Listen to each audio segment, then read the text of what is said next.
Good evening, members of Spiritual Encrypted Encounters. Those who follow here on YouTube, we stream, Facebook, and on my showreel TikToks under HCS895. How's everybody doing this evening?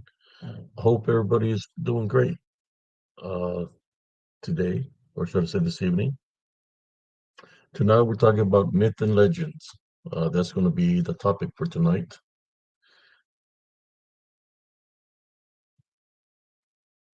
I hope everybody is keeping warm. That weather that we're having.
Let's send the invite out, brothers and sisters.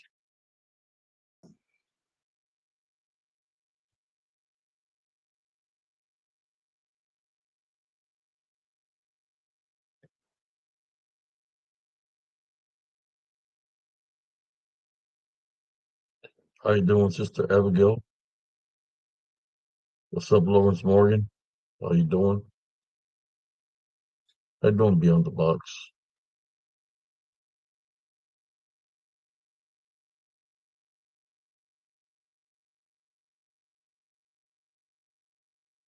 How you doing, Gary Moody? Where's cousin Jesse? Welcome, cousin Jesse. How you doing? What's up, cousin? How you doing tonight?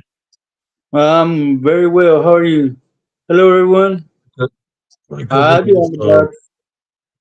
I'm gonna share Go this ahead. video to the groups that I share it to. Go ahead, cousin. Let me see who's here. Abigail. Howdy. Lawrence. What's up, bro? Hi, be on the box. Gary Moody, welcome. How's y'all's? What is that? Monday today? Tuesday? For Tuesday. Tuesday. How's y'all's Tuesday been today? Over here, it's been butt cold. Cold, cold, cold. Chilling like How a cold is villager, it over there? man. How Huh? cold is it? How cold is it where Uh, you at? Let me tell you real quick, cousin. Let me look over here. It is 34 degrees, brother. 34 degrees. 34? Well, it's around the same. Well, no, yeah, last night it was 25, wasn't it? Yeah, it's supposed to It was. be 26 at 8 a.m. tomorrow morning.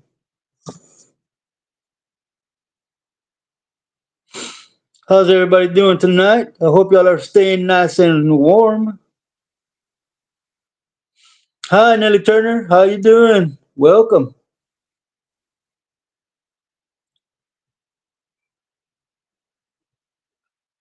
Let me catch up to the comments. How you doing, Sister Nellie Turner?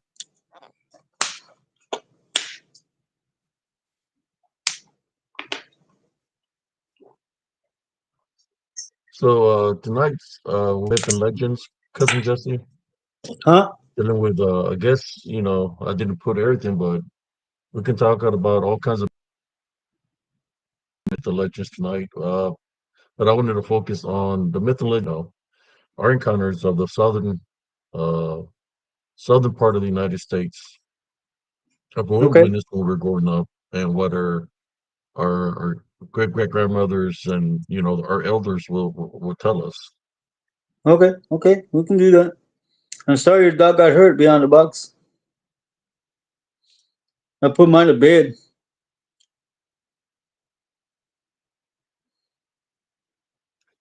So that's what I wanted to target today. Alrighty then. Is there anything you have to say to anybody here before we even get on topic of the myths and legends? Anything you want to say, cousin? Like anything about maybe in your mind, or you good? You Yeah, know, I'm just or well, what I got on my mind, man, is to a certain individual that is looking at men's lips and think that's got a little sugar in his tank if he's staring hard at a man's lips, man. That's all I got to say on that issue. Moving on. uh, Um, yeah, cousin.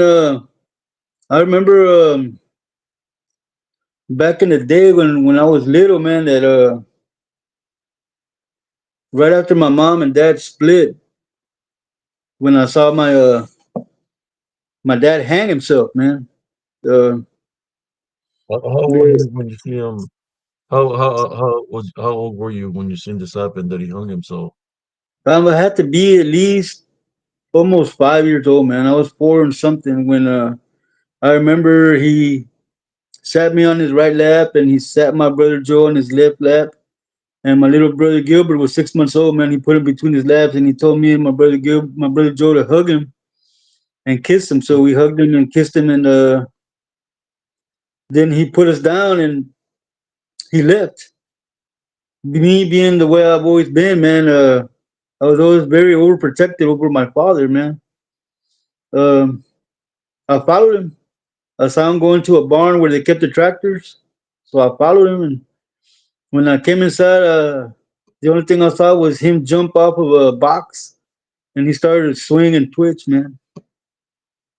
So I ran and got help, and they cut him down. But when we got there, he was barely starting to stop twitching, and his eyes were already rolled back to the back of his head. His tongue was stinging out, man. So I never got it then, but I get it now, man. He had to have been possessed by something to take his I life. mean, you know how you said that he was dabbling in things. Do you think it maybe something that he might have dabbled, something that he might have uh, be attending to? That the paleros would do something in that nature that might have caused him to be demonized, which is No, I cousin, always think. I don't think it was anything that he was dabbling into because he wasn't dabbling into that yet. I mean, yeah, he would meditate, but I think that they found whatever it was found an opening because of what he had just seen his wife betraying him, and you know, so they I think whatever it was found an opening. We did live next to a canal out on the ranch, and Mm, I think he was probably possessed, and yeah, he hung himself, man. So I didn't know it then because I was little, but I know it now. And after that, man, I had a lot of separation issues with my father. I always wanted to be wherever he was because I was always afraid he was never gonna come back, man. So yeah, I'm thinking that he probably was possessed by something at that point for him to take his own life. if something happened that they got separated, and it got to his head because he had all the children and stuff. He was sad or something. Or only God knows what was going through his mind. Yep. Vengeance, hatred, and all that is a spiritual opening where a person can get demonized. That's why Yeah. me, I train physically and spiritually daily. I maintain my heavenly love foundation in spite of whatever's coming at me in a negative way. I deflect it and I continue to push on forward. You know, doing my daily things that I've been doing for a while now. I think Yeah. I'm about the only show that I think you can think of that goes 7 days out of the week. I've been doing it at a constant pace Well, for hey, I can honestly say, cousin, you've helped me a lot, man, deal with the issues that I have or had because that was the beginning of a long line of just a long life of just suffering. Cause we went through hell, man. Especially me, man, because I would always try to make sure that my little brothers, man, that they were okay. I mean, I told you before, man. My dad left us with this lady that I had to kiss her feet just so she would feed my little brothers, man. And Crazy. she would call her friends over and say, look what I'm gonna do. And she would tell me, it's time to eat, and you know what you got to do. So I had to get on my hands and knees and kiss her feet so she would feed my little brothers, man. But if I had to Yeah, eat duck for my little brothers to be okay, I would do anything for my little brothers, man. It's as simple as that. Yeah, we it's crazy. we went through a lot of suffering, man, because my dad used to say, man, that it was the welfare that was looking for us, so he would hide us. But when I got old enough to know better, man, I Because realized your mom was looking for you, man. I yeah, remember it was my mom my looking mom was for over us. there sometimes. She would live with her, that she wasn't looking for y'all. I So yeah, remember. we wound up in Mexico, man, up in the mountains, living in mud huts, man. Um, So you like ran into a myth or a legend, right? In the folklore of Mexican folklore. I You ran ran into into something out there. yeah, I ran into two, man. I ran into what they called what they told me it was la mano pachona or la mano peluda. I ran into that one there in Matamoros, and then when we Mhm. moved up to Corridas, had my first encounter with a lechuza. Welcome, Smurfy. ¿Qué pasó, loco? Yeah, so Can you tell yeah, can you tell the audience of the Manu Peluda? yeah. How that what happened first, the Manu Peluda or the The, Lechuza? the mano peluda was first, man, because we were still living in Matamoros, and we were living with one of my dad's female cousins and her kids. I guess you could share that story first. Give them a description of where you were I, staying out there, I the remember, location. I remember, man. I had this sickness, man, that my eye would get shut with lagañas, with the crust, it would get crusty and stay shut.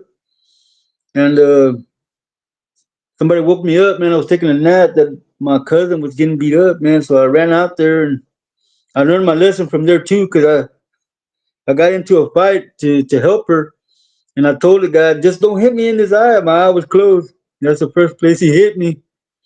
I blacked out, and when I woke up, there was like bodies everywhere, man. I was over there. I was the only one standing up, uh, looking around. There was like 4 or 5 bodies of the little kids I just beat up. So I was on the wrong path, man. That later on that night, man, I heard a knock How on were the you? window. How were you when this happened? I think I was like 5, cousin. I was 5 years old. And that dude first he ran me over with a bike, and then he hit me in my eye that it was closed. So when I woke up, man, after I blacked out, I woke up. There was like 4 little bodies on the ground, and I was sitting on top of somebody's chest, man, just beating the hell out of him, man. And later all that night, man, we were told to go to bed. So we all shared a room. All the kids shared a room, All the and I kids you just beat up. no, these kids they were neighbors, man. They lived in the neighborhood. We used to live in La Colonia de la Gaviota back in Matamoros, man. And like I said, I used to sleep right under the window. I heard on the window, man. It was about almost, I don't know what time it was, but it was dark, man. I'm guessing it was around maybe 2:30, 3 o'clock. I opened the curtain. When I opened the curtain, I was to see a big hand like this, just the way I'm showing it to you. That's how I saw it, and it was just crawling up the window like that, man. It didn't have an arm. It was just big, man, and it was just crawling up the window, man. And I started screaming. And why do they Oh my call it the God! Manu Peluda, primo? Why?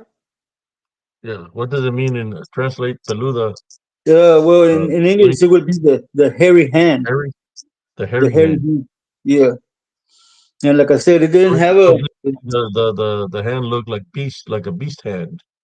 Yeah, it didn't have. It just had a wrist, didn't have an arm, and it was crawling like this, man, like that. It was just crawling up the window like that, Are you and sure that, maybe that hairy hand could have been a tarantula? Because tarantulas are pretty big no, no, man, this and this hairy. was this was a hand, man, because it had fingers. Oh shoot! You have fingers, man. I'll never forget that shit, man. Just you're making me relive a trauma. But yeah, it had fingers, man. It had fingers. They look like the best way to describe it. If there's any Mexicans here, it looked like the la mano from the chalupa. That's what it looked like, man. La mano from la chalupa. That And was hairy. yeah, Was it hairy in the palm also, or just hairy in the back? I mean, it was nighttime, so you just seen a. It they was told me what it nighttime. was. See, what they told me it was is not what you're saying it was. What they told me it was the mano pachona. Pachona. Yeah, that's what they What does told me it pachona was. pachona mean? I have no idea what pachona means in English, man. I ain't gonna lie or even try to translate it. But like I said, it didn't have a. It only had a wrist. It didn't have an arm, and it was crawling like this, man. The fingers were moving like that. That's why I know it was a hand because the fingers were moving like that. And that got me my 1 year trip to the blind brujo's house that I have that year missing in my life that I don't know what happened to me. I remember him picking me up, and I remember him bringing me back, but I don't know what was done to me or what we did that whole year that I wasn't with my father.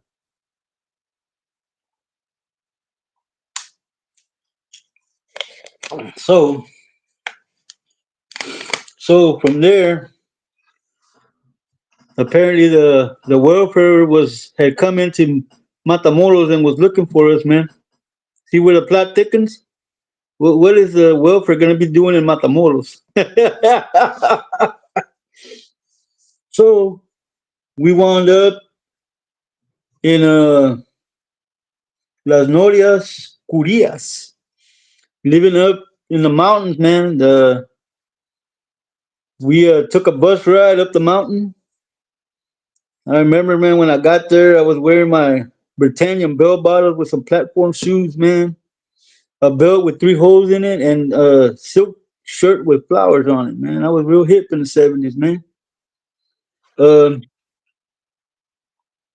Second night that I was there, we were all sitting outside because around the compound we had torches, no lights, they had no electricity, no running water. They had propane. That was about it. No, no, I'm lying. It wasn't even propane. They had wood burning stoves.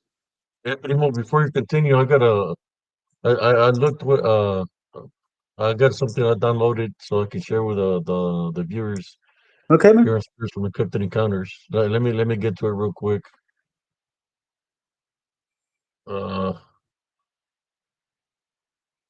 there we go. Yeah, smart people. That's what they told me it was. Okay, let me share it real quick. Go ahead, cousin. Oh,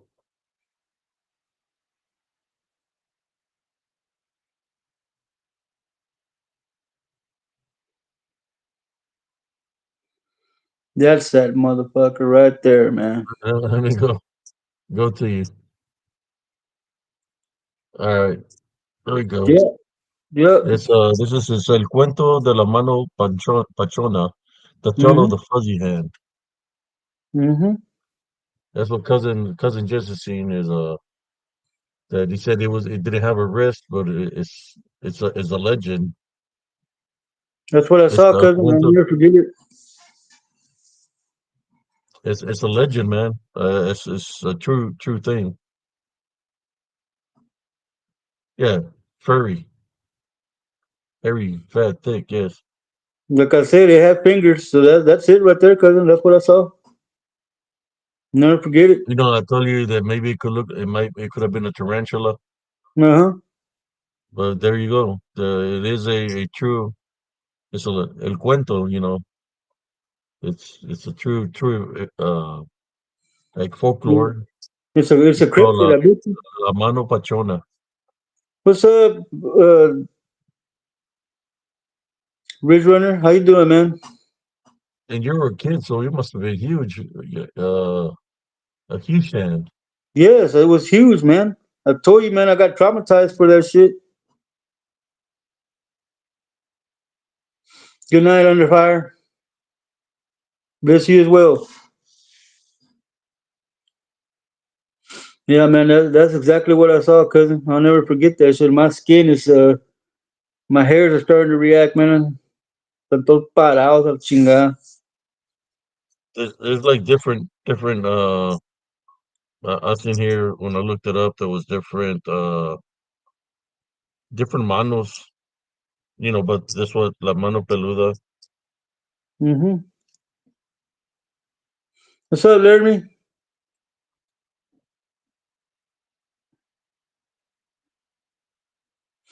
Let's see what the story of this is, how it's created.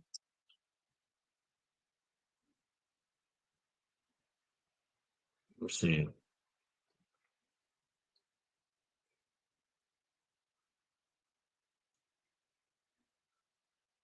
Oh, there's a story here about it, but I'm just trying to see if there's a where it comes from.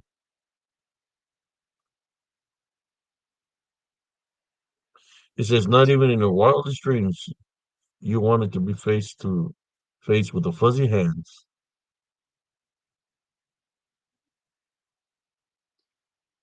I guess it was a tale that will tell the children, but I guess it was a real thing where people would actually see that.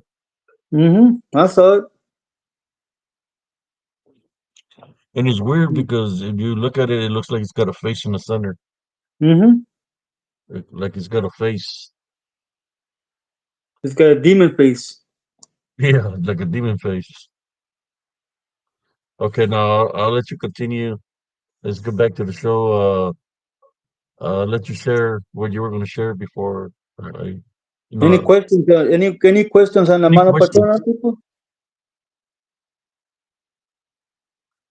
Can you Yeah, any imagine seeing questions? some? Can you imagine seeing something like that at 4 years of age, cousin? Wouldn't that just I've make seen, you terrified? yeah. Well, I've seen the smiley man when I was like around 3 or 4. Yeah, looking at me at the window, and that dude was scary as hell. Well, the But way they the told me, Smurfy, the way that my dad's cousin told me was that it comes after bad behaving children.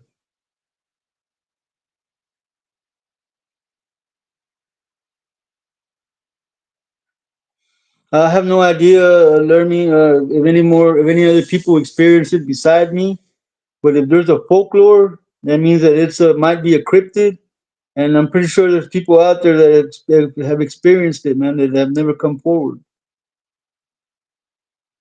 No, it's supposed to drag you off, Smurfy, and unalive you. Anyway, as I was, we wound up in Las Norias Curias, man. okay, cause Yeah, I was 4 years old, learning when I saw that in the window. Anyway, supposedly the welfare was looking for us in Matamoros, Mexico. So again, my dad packed us up, and we wound up going up the mountain into a place called Las Norias Curias. Las Norias means the whales, because a noria is a whale.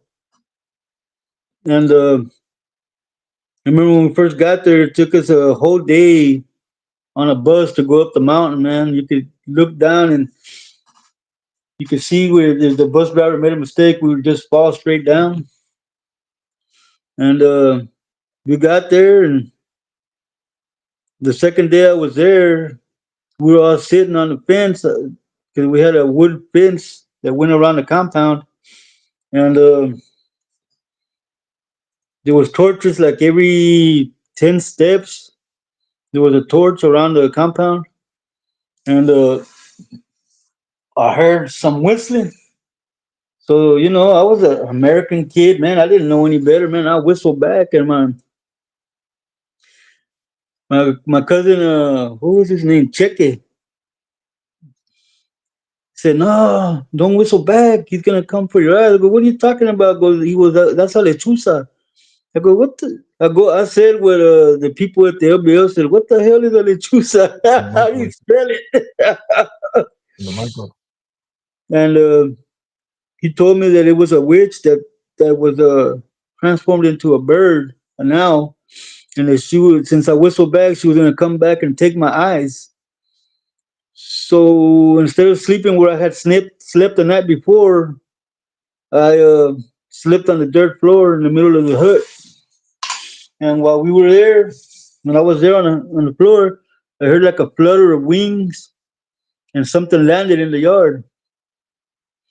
And then I was looking through a little hole in my blanket, man. I was looking to the place where I would usually sleep because there was two doors in the hut, a front door and a back door, but they opened like this. You could open the top and have the bottom closed, and vice versa. So the the back door is where the bed was, and I slept right by that door with the top open, so that there would be some air going through the hut.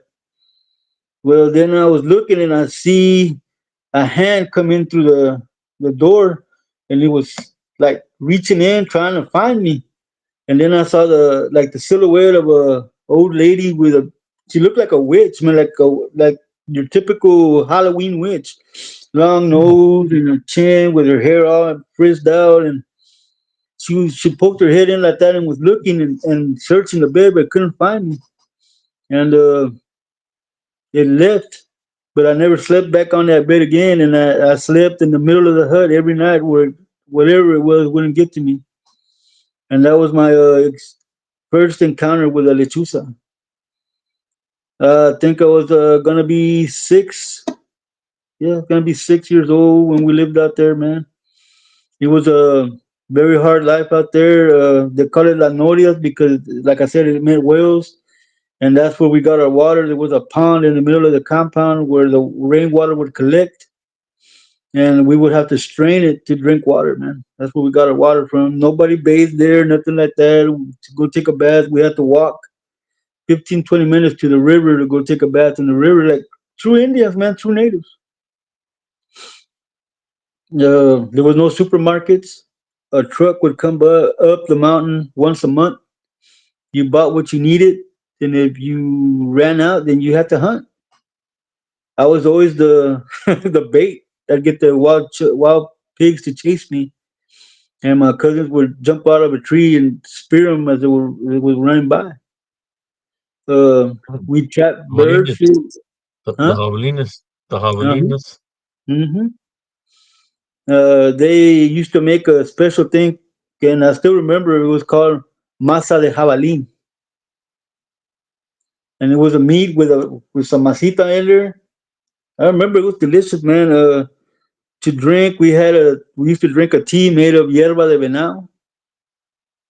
When we went out, because we like I said, we trap birds and we would sell them to make money to buy food. Hummingbirds, Huh? the We would, hummingbirds. we would trap blue jays, cardinals, sparrows. Sometimes we get lucky and we get owls, and we have to keep them alive to sell them or barter them with the truck people that came in with the groceries and whatnot. We would trade the birds in for food, but we had to keep those birds alive. So every morning they would send us out with little trees, ramitas, and we go hunting grasshoppers, man. And while we were out hunting grasshoppers, we were collecting yerba de venado in our pockets so that we would have tea. So we would go out twice a day. Hello, Cynthia, how you doing? We would go Like out the twice a green day, tea. man. Yeah, we would go out twice a day to hunt grasshoppers, early in the morning and late in the afternoon. But yeah, that was like I said, my first encounter with a lechuza. So there you go, cousin. I started up the show. Now back to you. I was just listening to you, man, to the story. So you were hunting the javelinas just to make food. because you live Yeah, so far away from civilization. yeah, The that's cool, mountains man. over there. There's a lot of activity. I'm surprised that you only seen one lechuza because there's a lot of lechuzas in Mexico, Yeah, well, it's all because all I whistled all back. along the border. I mean, brujas. Yeah, man. But how come I'm an American citizen being used as bait so that the damn pigs can chase me so they can kill them? Like I said, man, I showed up over there with platform shoes and bell bottom pants. Man, I came back in shorts, no shoes, and I spoke no English. I went native, man.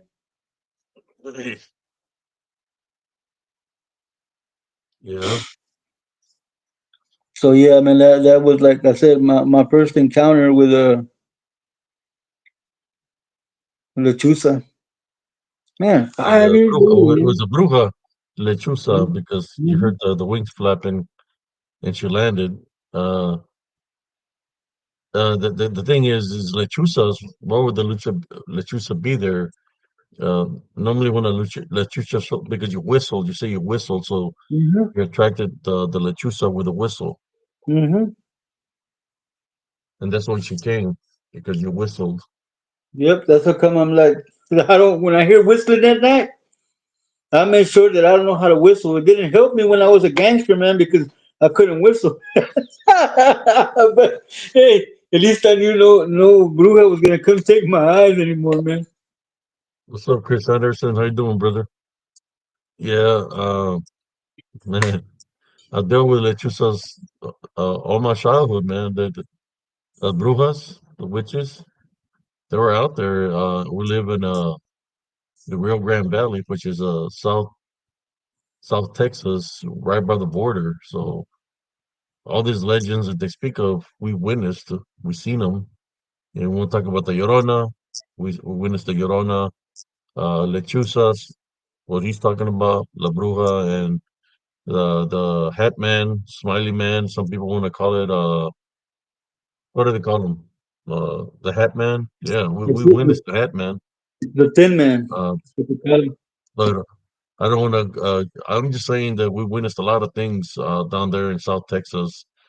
When you enter, like, or I guess it's a different elevation or lower elevation, but you can feel the energies around. Like the magnetic poles are real strong, in which and there's a lot of limestone, so you're gonna be able to see things that spiritual because they use the energy. It's so hot, right, from the limestone to manifest. So you're gonna see all kinds of things. Then you're gonna be like, "What the hell was that?" Especially in our hometown, man. And when you go into the city limits, man, you feel that pressure just land on your shoulders, man, and it's like a time warp. Everything just slows the hell down.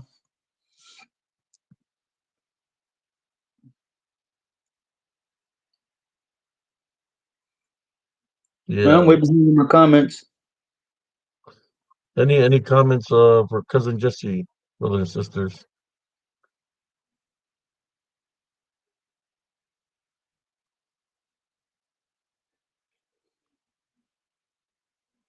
Man, I'm way behind, man. Yeah, them brujas, man, they're wicked. These people that pretend to be brujas and wizards, they're pretenders. We dealt with Well, when it comes evil to that ones, people man. over there, I Evil, say like evil. this. They're pure evil. I mean, when it comes to the people over there, I say this: hookers and dealers and pimps. Oh my!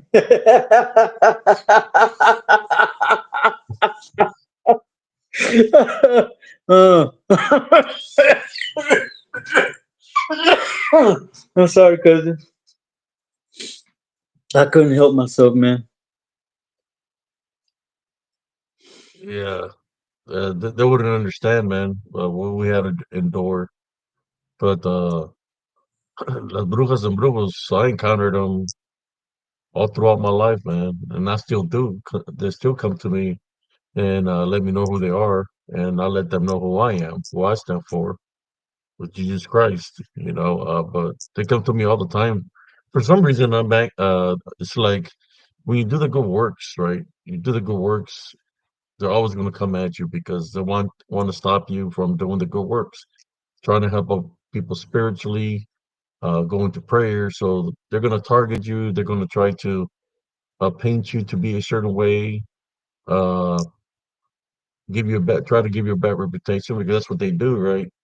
Uh, but that don't stop me from doing the good works that I do. They spend more time trying to come at you in a negative way. I just don't worry about what they're trying to do. I just move on forward and continue to do the works that I do. And I'm talking about brujas because they've been around in my life since I was a kid. Uh, I have many stories of the brujas, which when we talk about brujas, uh, you can add lechuzas to that because that's what they turn into. They meant the dark witches have the capabilities to manifest, change form into a lechuza, and those are those dark witches that have sold their souls, that have made the deals, blood pacts, that have those capabilities. But that's when we talk about lechuzas, you can think about the harpy because that's kind of like what it is. It's like an owl, or you can think about Lilith because it's an owl. Uh, but at the same time, lechuzas are not alone. There's other creatures that are affiliated with the lechuzas, which are the sirens from the biblical days of when the women slept with uh, the women that slept with the washers. They change form. They turn into harpies and sirens. So you got certain dark witches, right? That worship or they're able to transform to the lechusa, the owl, or they call it lechusa, and there's some that live by the coastlines. They have the capabilities to manifest and change into a siren. That's what they do. Uh, and that's the lechuzas, the dark witches that are here on the land. They called the sirens sisters, so they're part of the sisterhood because they change forms when they slept with the watchers, but they consider themselves part of the sisterhood. Very wicked, very wicked that they don't even care about their children. That they'll send something there to the children, uh, so just to keep their sisters happy, which is a sisterhood. Very evil women that makes this wannabe witches and warlocks exactly that wannabes. And I've dealt all my life with this dark witches. That these people that think that they're witches and warlocks and all this stuff. If they're running to these witches, they will probably be sacrificed, most likely sacrificed or killed by these dark witches. I don't know, man. They'd See, have to be virgins to be sacrificed, and I don't think they're virgins. Oh, no, my I'm just saying. I'm saying that that's what they would do just because they're pretending to be witches and warlocks. That's what they would do. They're true evil, and they will eliminate them. That's what they would do. You hear it all the time. All the people that get murdered down there in along the borders and stuff like that. A las brujas and los brujos. Yeah, so those wannabes, they wouldn't last, and they still yep. exist. To tell you the truth, I mean, I don't know how dark they are because I haven't been living in the valley, but I'm more sure they're still there. Just because we're in a different year doesn't mean that they don't exist. No, no, they that's passed down from family member to family member, cousin. You know that.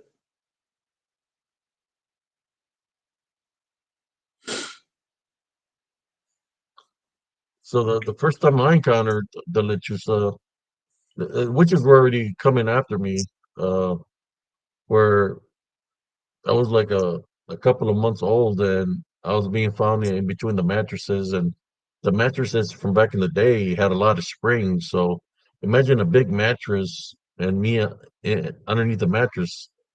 They were looking for, they couldn't find me till they would find me underneath in between the mattress and the box spring. No, I was just a baby. So they were trying to take me out for a long time. Even though when I went to Mexico and I witnessed this lechuzas or brujas and lechuzas, they were dressed all in black at night to hide their cover, hide or their faces. When you hit them in lechuza form, they're pretty tall, all black, up on the trees, making the with the claws, and they'd be laughing on the trees, and you can hear them whispering, and then you can hear the claws, like they're ready to attack. Yeah, I've seen them, I've witnessed them, I battled them spiritually when I was 3 years old. They're very evil. And then they would try to trick me. It would be daylight, so during the day, like around midday, they were surface up, trying to be all friendly with me, but I already knew that it was las lechuzas or las brujas trying to befriend me, trying to pretend that they're my friends, trying to get close to me, and I didn't trust them. So when I would see them, but I could tell in their demeanor, their face, their spirit that they were wicked. So what I would do, I'll go near the curandera, stay away from me. So by the time she would look, they were already gone. What they were trying to do, they were trying to take me, man. So they're trying to find a way to take me. Uh, I was only 3 years old.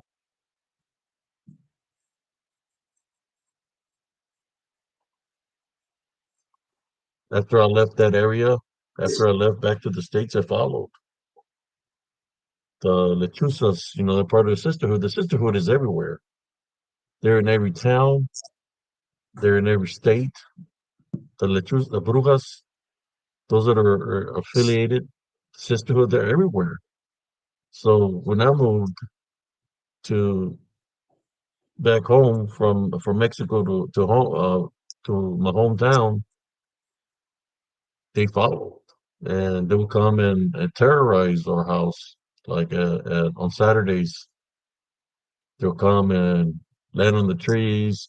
You can see them flying in the sky. The lechuzas, there'll be like six of them, and they're just circling around where we live, And then and I'll go inside, tell my mom the brujas are here, the brujas, the lechuzas. So my mom would lock all the doors and all that, and they would land on the trees, and then you hear them making all those noises and You know that's really messed up laughing. because if they were coming on Saturday, man, they were coming on the Sabbath. Yeah, they're very Yeah. evil. They're very evil, man. They will come land on the trees, and you can hear them whispering like,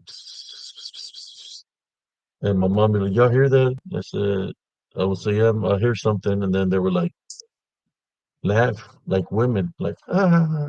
They would be like carcajeando, laughing like women, and then you can hear them with the talons or the claws, like, and we already know they were there. And then after a while, my mom started praying because you could hear them. It was sounding louder and louder, the talon things. So we go into prayer, and my mom's praying. Then you hear them where they're loud on the roof, and you can hear like something right on top of the roof. Then you hear scratches on the windows, all the scratching on the windows. You can hear banging on the walls, banging underneath the house, banging on the doors, and it'll be like that for like about an hour. Like evil, like the witches were conjuring things to come up to try to come inside the house. Sometimes you could hear something running in the house, like footsteps running towards us. But there would be nobody there, but you could hear the thumping sounds. But yeah, I've been battling Lechuzas, which Lechuzas is kind of like a legend, right? Which is a manifestation that the witches take.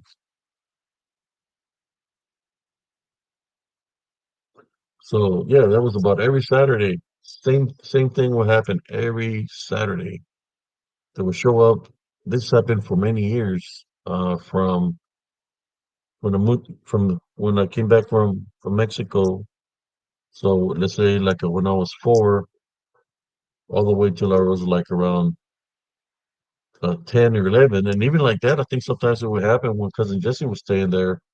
But uh, when I was like 10 or 11, that's a lot of years for for them to torment you, right? That's the word I'm looking for, torment. Till I finally made a spiritual stance, and going through so many ordeals with them, I said to myself, I said, I'm not going to fear them anymore. I said, I'm going to face my fears.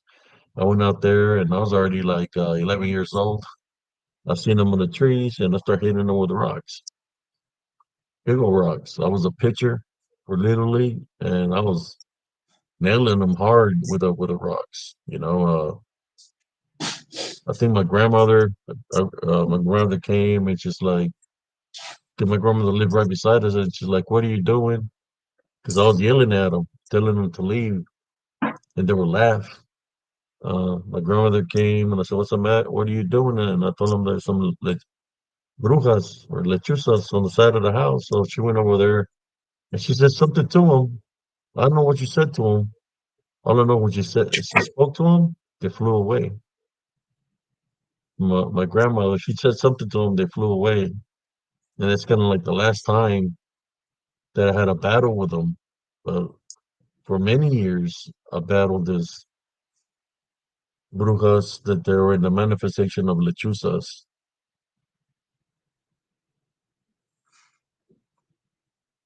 Hello, Paige Costa. How you doing?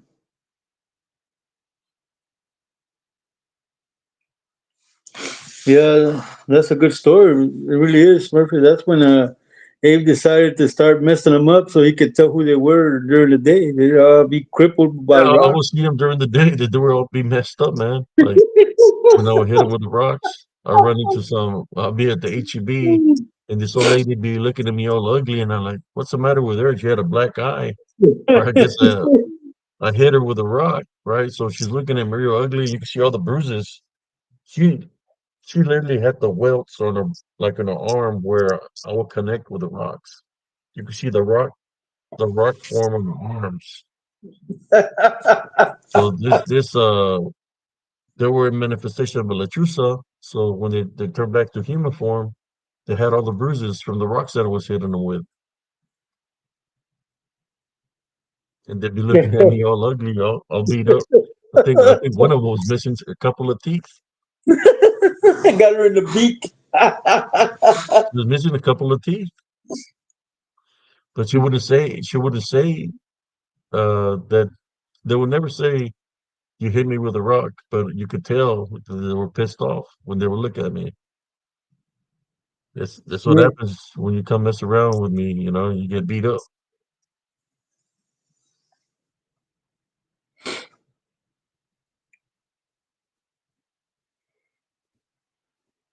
That's one of my favorite stories, man, right there. I used to hit them with rocks. I see them in the day. They were all jacked up. Push them Yeah, off the well, wheelchair. when I'm talking about when they're back in the human form, right? You run into them at the HEB or at the pharmacy, and you could tell they'll be pissed off, man. They'll be pissed. 'Cause you done messed them up with a barrage of rocks, so they come at you. I think that's why the one came at me when I was already um, in junior high, running track. I was in seventh grade, and she met me in the store. She was pissed off at me, pulled out this amulet and started saying something in a different language. And I started praying against her, because she probably says that's a kid that beat me up with a rock. So she pulled out this amulet and she starts saying something to me in a different language. So I start saying the Our Father. When I said the Our Father, I could see the heavenly angels behind me, uh, which they were in a golden aura. And when they landed behind me, the He the said, I the hit you with the rock so I can knock you off bruja, your wheelchair. the bruja that was in front of me took a run and she dropped her amulet. She got scared.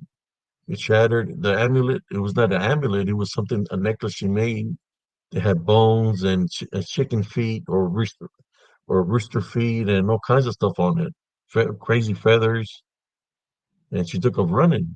She took a running in fear because of the angels that were there to back me up.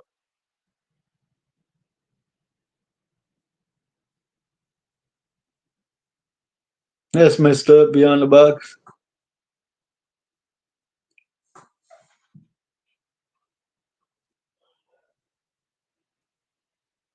Peaches Murphy, she pulled out her AARP card.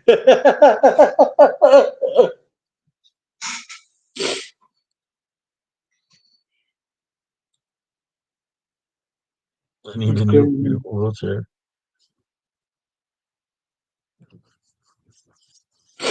So yeah, they would always, I would always mess with them because I got used to them being around. So when they be whistling, it's like I ain't afraid of them. I done face them. So I whistle back at them. They were like making the sound. I'll make the sound back, and they'll turn back around.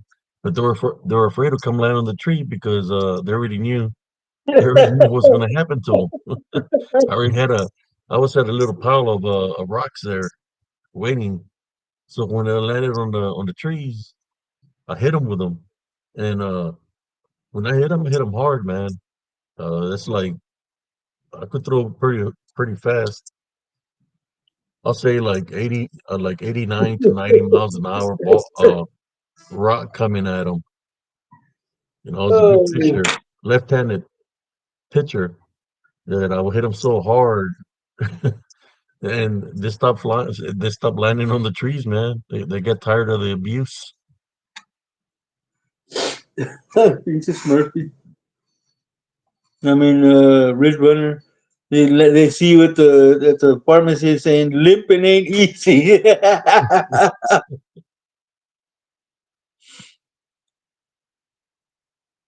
So they stopped. Well, you were there, cousin. You heard a couple of times where something would land on the roof. Yep, yep. They will be running up there. Yep, yep. That I would wasn't what hear. worried me. What worried me was the thing trying to come in through the floor. That's the one that worried me. That one would follow you through the whole house, hitting the floor underneath your feet. Yeah, it's like they knew where you stood inside the house. Didn't matter where you went to, they would go and hit underneath you. That had to be a unclean spirit or demonic spirit, something, man, because it could follow you and hit you from underneath the floor where you stood.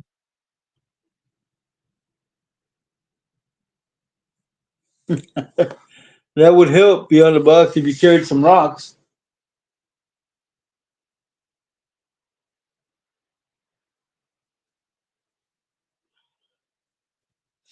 But yeah, man, that house of Well, yours there, man. yeah, he had an Mm, experience, a lot of experiences there, Jesse. yes, yes, that house of yours there was so much activity that you couldn't really concentrate on just one noise because there was many. No, beyond the box, his mom was had passed away and his dad was in prison, so it was just a house full of teenagers, and we went through that.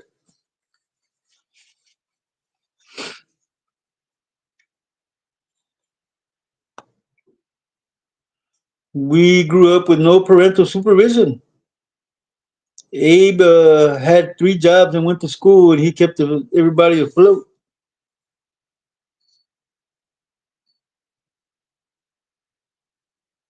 Hi, Morgan. How you doing? How many jobs did I have, Primo? Huh? How many jobs? 2 jobs? No, I think you had three. Two or three jobs. I can't remember. Because Oh, I think it was two jobs. Might have been three one you, time, but I think it was two. 'cause you went to, Or you only went to school half day. yeah, I worked at a hospital, and then I worked Walmart. at Walmart. I had two jobs, and I was only 16 years old. How come there's certain people that are adults? They can even have one job, and all they want to do is sell rubber duckies for $20 a pop. Rubber ducky, you're the one. Can you imagine that? I was working two jobs at age six, but I had already been working when I was younger. I had been working all my life, in the fields and all that. But my first job that was that was already working jobs before that. So I've been working hmm all my We life. all I've had been one, working. huh? Our moms didn't allow us to be at home, man, and not be doing nothing, man. So I remember we'd go out for the summer from school, and we would wind up with my stepdad working in the fields, man, out in the cotton, doing all kinds of stuff, man, from sun up to sundown. That was really bad, man. I don't know what was wrong with that lady, man. She would take all our checks, man, and just give us like 20, 30 bucks to spend, dude. We'd be getting And over a, we'd be getting over $1,000 a piece, and she was keeping over $1,000 bucks, man. And I don't know what went where that she money was went, doing man. the Olga Contreras on you, man. That's how Olga Contreras would do a lot of people. Yep, yep, yeah. Beyond the box at 15, I got my first. Well, not my first full time job because we used to work in the fields, but here in Fort Worth, my first full time job. I was 13 years old. I was working at a chicken slaughterhouse. They knew I wasn't 18. Well, it walks funny because it got something inserted where the feathers are missing. Runner. Exactly. There was something I worked inserted in where the the teeth were missing. I worked in the cotton all my life. When I was a kid, like 7 till I was 15, in cotton plus other jobs that I would do, like cut grass and stuff like that. But jobs that I go work when we go for the summers, we go work in the cotton. That's what I would do. Cotton, work in the cotton. It would be hot as hell out there. Our job was to get rid of the weeds. So you were hoeing. So we were hoeing.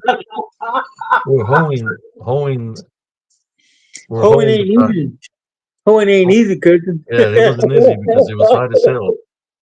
You had to drink a lot of water, and you have to walk like sometimes 2 miles or 3 miles Yeah, one you way gotta and then watch. 3 miles back.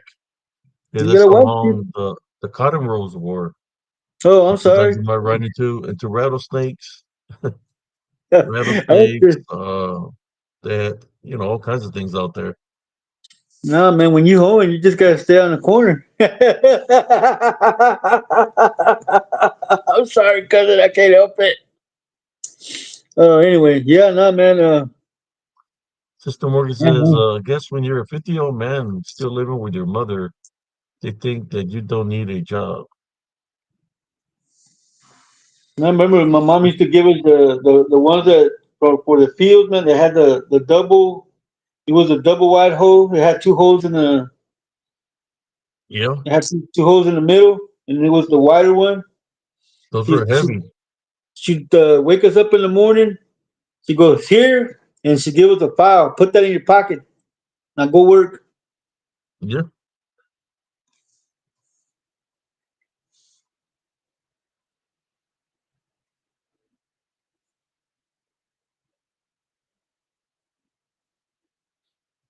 Well, I'm sorry you had to go through that beyond the box. Sorry you had to go through that beyond the box, but I mean that's what the when you were my mom would put what was their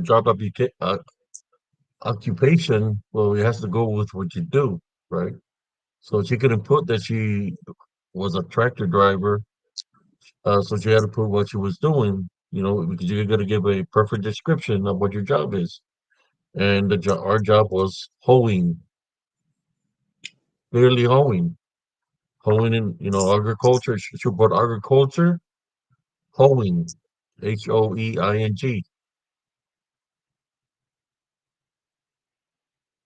That was the occupation. The what's the name for it in Spanish, primo? We call it working in a lasadón, Asadonarlo, primo. sazoneando, which means Hmm. hoeing in Spanish. I remember, man, by like almost one, my arms were dead, man, from all the. Not just the arms, the feet, your feet, man. Dirt, the sand from the roads will be cultivated, so it's Hmm. like walking at the beach, but you're by the end of the summer, our legs were freaking muscular Hmm. because we'd be walking on the soft cultivated dirt. So shit, my freaking muscles on the calves were big, in shape, Yeah, beyond the work, box. working out there in the It's what fields. we, it's what we go through that makes us who we are today. Beyond the box. You know who's still in real good shape, man? Your cousin Abe. I mean, Gabe. Yeah, He's still in real good shape, man. The last time I seen him in Raymondville, man, he was working out at the park, and he's still yeah, in good shape. Man. yeah. I spoke to him, man, because he was, I guess, on the wrong path, and I spoke to him. I said, "Hey, cuz, I remember when you used to be like this. How come you can back on track on that, man? Forget all this other stuff that's out here, man, and just focus on you." And he started doing that, and I've seen some of his postings, pretty good shape. Yeah, yeah. Well, when I saw him working out at the park, I felt ashamed of my body the way it's gotten, man. So I started walking. I got up to where I could walk at least 10 miles a day. I still had my toe though. Yeah, he's in pretty good shape. We worked in the fields, right? In the fields, cotton fields. That's what it would do. Agriculture, hoeing, taking the weeds out of the cotton so the cotton can grow. So we got also the pesticides. The airplanes would drop pesticide in the fields, and we could be working on one side of the field, so we get exposed to pesticides and all that. So The when you get damn exposed to pesticide pesticides, you to get kill the blue. long-term or short-term effects from pesticide. Yeah, It affects your oxygenation of your brain, in which it can cause serious, uh, life-threatening, how should I say, illnesses if you get exposed to it. yeah, man. Because I think a lot of my aunts and uncles work in the fields all their life. They passed away from cancer. And I think it was because they were getting exposed to the pesticides of the you cotton. you you remember, man, when they used to spray for mosquitoes? They would drive that big old tank of Yeah, DDT up and down the street, and we were like fools running behind it in the smoke. I remember because That's fucking crazy. We used to be out in the field, man, picking cotton, man, and the plane would go by and crop dust, and they were spraying for bull weevils, man, for the cotton, and we would get exposed to that back in the 80s, man, 90s. We a get lot of exposed people to got that. a. There's a lot of people that die from that. A lot of people that die from that. They got exposed to that, and died from it.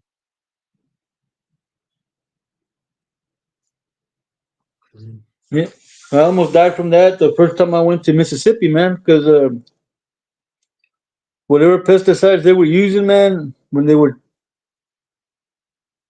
tearing the cotton apart to process it, man, it was in the air, dude. And I got this mysterious sickness, cousin, that for 3 months, the 3 months I was there, man, I would do nothing but cough while I was at work, man. I mean, a severe cough, man, to the point where I would start coughing, and the next thing you know, I was on the ground coughing, bleeding, Oh wow. bleeding and puking. I don't know what it was, man, but when I wasn't at work, I was okay. But as soon as I went to work, man, it would start up, and the next thing you know, I'm on my back coughing my lungs out, man. I don't know what it was.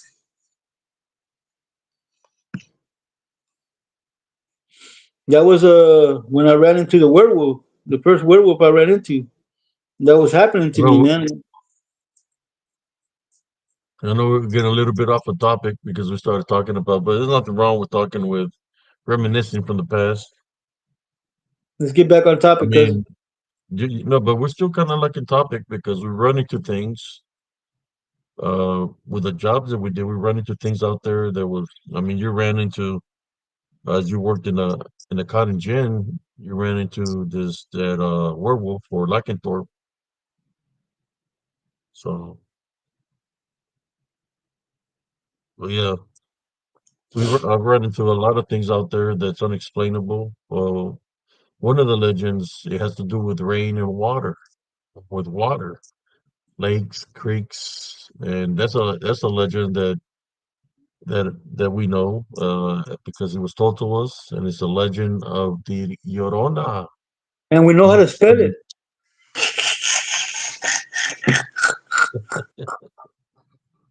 the legend of We, the Llorona. we don't have to Google it. We actually lived it. Yeah, we actually know stories of the we know what the how it's the legend of what it's about. But at the same time, we also had experiences with La Llorona.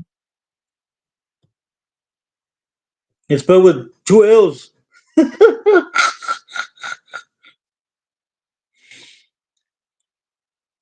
You know why I said that, cousin. I'm sorry, man, but I had to.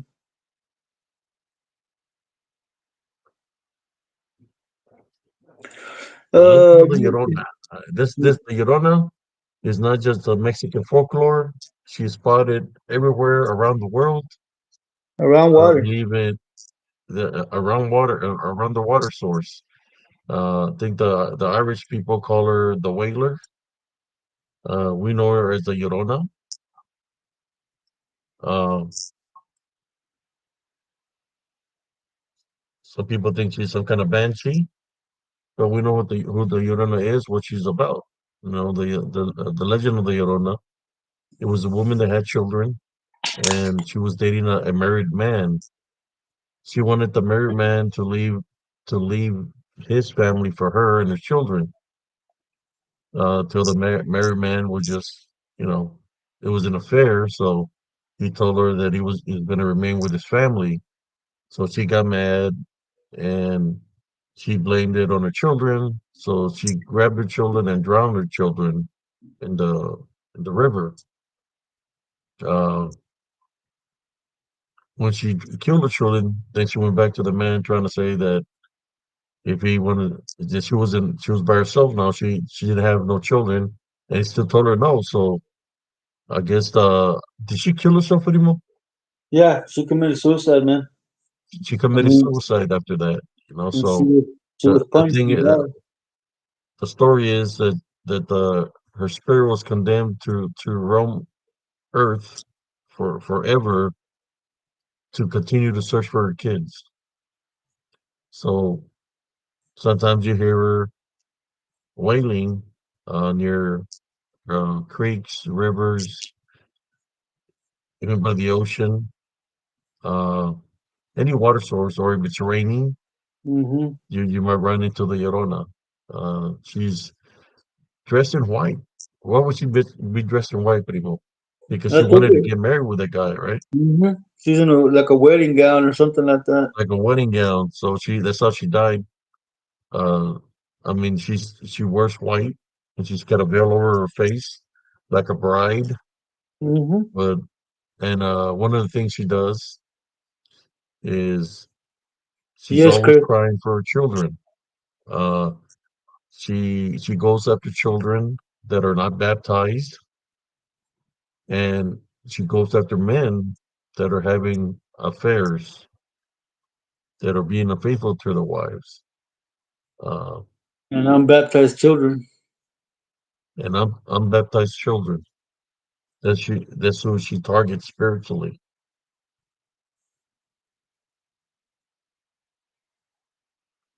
So yes, yes, the woman in white, La Llorona. I hope y'all are recording this at this moment. That way, y'all have something to do a show about later, guys. You know who I'm talking to? Trolley McTrolley. Hello, primo.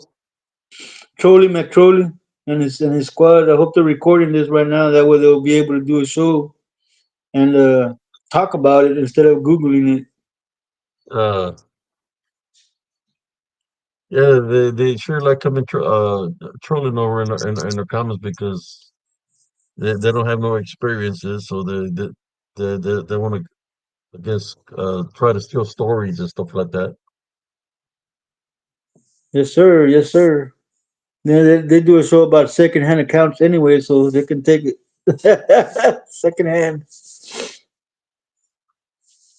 But yeah, man, right You there got at an the experience, canal, right, primo? Share your experience, and I'll share my experience that I had with a Llorona. I right was there. just talking about what she's about. They have a couple of movies of her too, man, that the people made, about the legend of the Llorona. But My baby mama's house is like within 30 to 40 yards away from a irrigation canal, man. So when I lived there, I heard it there, man, by the canal. It was there. It was raining, and the canal was full. The water was gushing, and yeah, she was there, man. I went inside and closed the doors, but like I said, it's right by the canal, so it went through the backyard.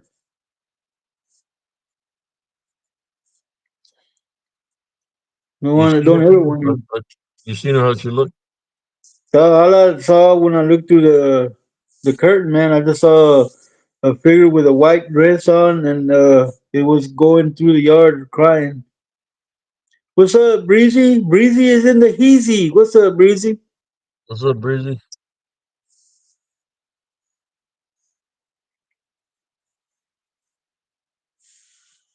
So yeah, Uh, pretty much that's my experience with the Llorona, man. I've only seen her passing through the backyard, but I don't ever want to see her yeah, again. she would always people would always see her down San Francisco Street, where she'll go through the canal and go when it was raining, and she'll be going all the way through the Hmm. street.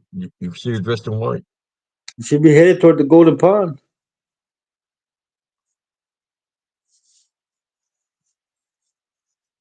Yeah, the one I had was where it was raining outside pretty hard, and I was asleep, and I got woken up because I heard when I woke up, it was I guess a low pitched sound that woke me up. That when I woke up, my ears were hurting, and I was like going like this, had like a ringing sound in my ears, and it was so low pitch of a sound that it hurt my ears. So I got up, because my ears were hurting, and it was raining real hard, and I looked out the back window because I was sleeping in the back room. So I looked the window and you just see water pouring, where it's raining hard. I could see a light in the distance. So I said, it's just probably nothing. I wanted to go lay down and I'm going back to sleep. As I'm laying down, I hear the noise. I hear, I heard this noise. Like, what the hell was that? I was like, it's probably a cat, right? I'm thinking it's a cat. Then I hear, Like, whoa, that's not no cat. Then I hear it louder. I was like, what the hell? And I'm like, I heard it coming like in the backyard, and then it right there by my door. I'm listening still, and then I hear he's wailing right in my in my back door. And I was like, that's not a woman. What the hell is that? You know? So she's crying in my back door, and I hear my children. That's what she says. And we all know the legend of the Llorona. I got up real fast, Mm-hmm. and you could see where she was wiggling the doorknob of my Mm-hmm. door. But I had it locked, right? So I got up and I ran to the other room where my brothers were sleeping on the bunk bed. And I told my brothers, hey, the Llorona, it's the Llorona. My brothers were like, ah, there's no Llorona. And then she passed right by the window, dressed in white. Man, my brothers jumped off and they took up running towards the kitchen, towards the front room where my mom was. And we're telling her, the Llorona's here, the Llorona's here. My brother's all scared and stuff. And my mom's like, "That's not Llorona, huercos pendejos." Like basically, there's no Llorona, stupid kids. She's like, "Váyanse a dormir, go to sleep." And then you could hear her pass through the window, and she's seen her, the with the white. And then my mom got up on her knees, did the sign of the cross, started praying. Ay Maria Purísima. She started saying the Holy Mary, Mother of God, and then she stops on the front door, and she's standing on the front door, wailing, crying. And I said, I go to the door. I said, Mom, maybe it's a woman that needs help. Should I open the door? You know, because the front door was open. Our home didn't have no air conditioning or had no ceiling fans. So the only fresh air we would get is from the outside. So the front window was open. That's why I closed the door right when the before the Llorona came around. My little sister wasn't baptized. She was only a couple of weeks old.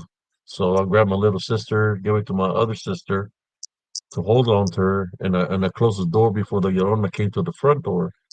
So she was in the front door wailing, and I told my mother should I let her in? It's muffling. So I told my mother should I let her in? Should I open the door to help her? Maybe it's a woman that needs help. Maybe something happened to her. And my mom said, "Estás pendejo, puerco pendejo, deja la puerta, no la abres." So she said, "Don't open the door, leave it closed." So I was blocking the door because the doorknob was getting wiggled, like she was trying to come into the house. So I just put my body by the door. Next thing you know, you see her go through. She's crying, passes through the other window. She goes through the fence. She goes literally through the link fence, her whole body, because she's a spirit form, right? She's dead already. So she's kind of like a ghost. So her body goes right through the link fence, goes onto the street, and takes off crying. Uh, we all get out of the. It was raining. We went outside to look where she went. She went up the street, and then you hear like a big crash. There was an accident. You hear the sirens going off and all kinds of things. The water kind of stopped raining some, so we want to go investigate to see what's going on. And there was a truck driver. His 16 wheeler was flipped over to the side. He ran into the Exxon, and they asked him if he was drinking and all this. He said no. They said, "Well, what happened?" He said, "Well, we were driving. I was driving, and this woman in white. It got in front of my truck, so I didn't want to hit her, and I went the other way with my truck, and my truck flipped, and they wasn't trying to believe them, but then my mom told them that the woman was in front of her house crying that there was a woman in white, but that's the legend of the Llorona. She appears when it's raining. She appears especially when it's rain. That's when she had. I think when there's rain or there's a river or creek, that's when she's the most powerful. No, primo? Yeah, that's her element. She's a water spirit. I'm just glad I didn't ever see her, man. When I used to live on the Pennington Farms or at the Rock Court, I was walking 2.5 miles out of town to get home. I believe so, Sister Morgan. Uh, I've heard where there's people. I think a female that all the children were being dead, found dead in her crib. They were calling it the crib death, but then they found out that it was her killing her children. She had like 13 children she had killed, uh, and she was literally drowning them in her bathtub Welcome, Lucy when they Lefties. were babies. And I think it was 13. Yeah, there's a lot of things that have Wow. happened there. It could be the Llorona doing that, or it could be other things also besides the Llorona. But I mean, water source.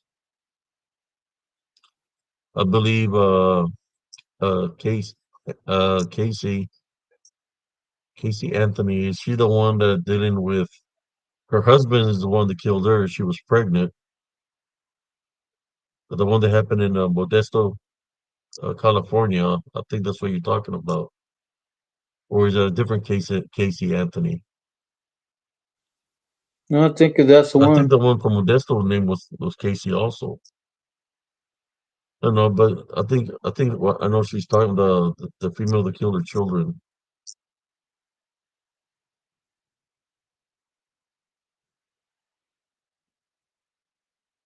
How you doing, Sister Lisa Haskins?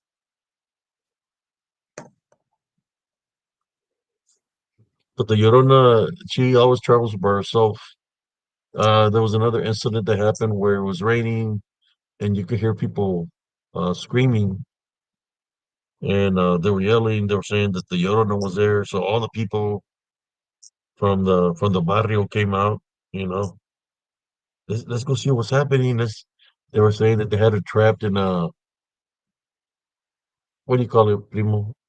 Uh, in a barn, right? That they had her trapped in a barn, and the dudes were barricading the door. I said, "Hey, when we opened the doors, they saw Bum Rusher and Casher, and when they opened the doors, and they opened the main door, the big door, there was nothing in there because the Llorona is a spirit, so you're not going to Hmm. capture a spirit Hmm. like that."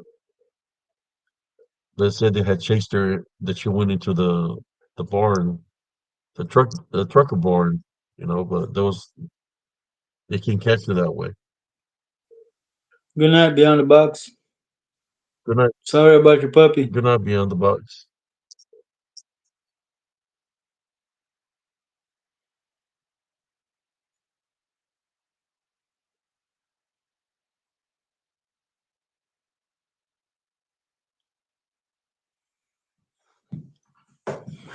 Okay, cousin. What folklore we going with next?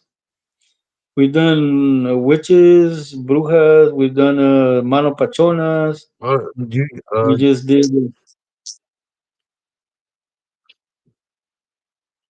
uh, the Llorona. I just think we said enough about the Llorona. Yes, sir. Yes, Basically, sir. what I'm saying to y'all, brothers and sisters, is if you see a woman in white by a creek, by a lake, by a We're bridge, on the highway.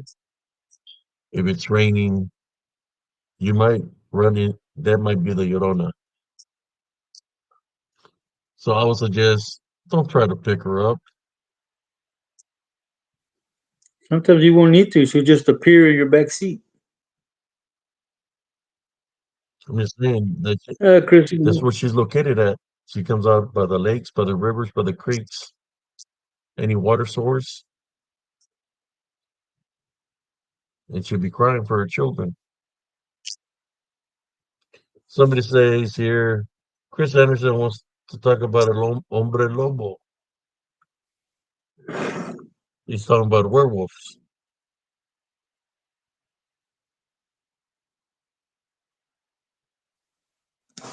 What other legend there is, Primo, from over there, the Mexico, that you know of, besides what we've spoken of? let's see.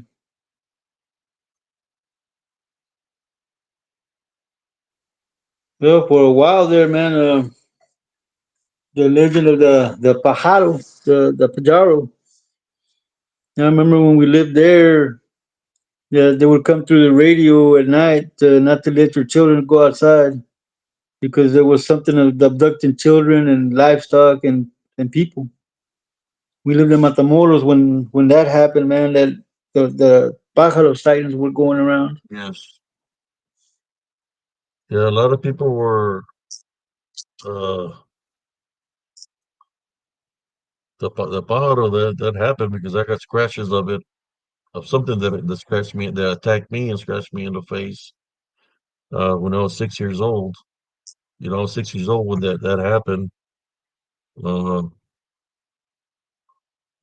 but yeah, it was tormenting the Rio Grande Valley for about what, a good month, 2 months, Somewhere around there. or a month, 2 months, causing all kinds of chaos and havoc. Was being spotted everywhere. It was killing livestock. It was killing cows. And you're right, President. It could have been more than one because it was in the valley and it was in Mexico as well. It was in Matamoros. It was in It was spotted Tamaulipas. So in a yeah, lot of regions of the Rio Grande Valley, all of the Rio Grande Valley, towards Corpus Christi, and it was spotted uh, in Mexico, a lot of areas of Mexico. And I was telling my cousin Jesse that I think it might have been welcome more than rainwater. one that surfaced up. Where they came from, only God knows.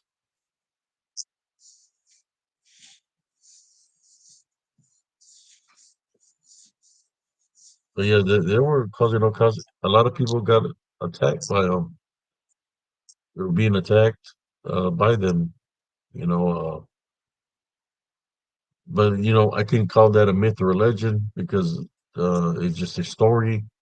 But it's a real life event that happened. If you look up the story of the pájaro, or el pájaro, or the big bird, yeah, the big bird, you'll be able to see what I'm talking about. Some people were saying it was a Yeah. pterodactyl. Some people were saying it was a thunderbird.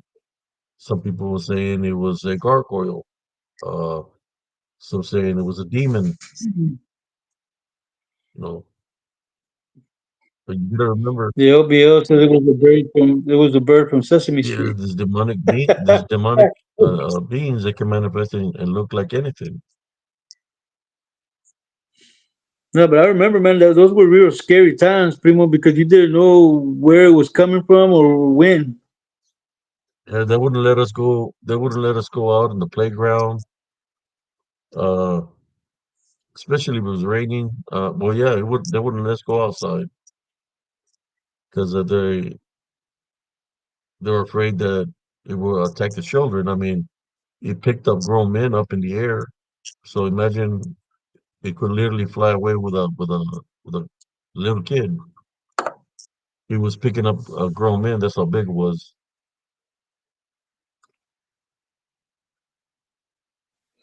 Yeah, I remember, man. Every night, man, around 7 o'clock, they would come on the radio. Don't let the children go outside. Make sure they go to the restroom before you put them to bed because the restrooms were still outside. They had curfews. Yeah, they had curfews, and man, Christmas, you couldn't even be playing outside. I mean, I think it happened in like January time frame, but I think the encounter art we had was before school started.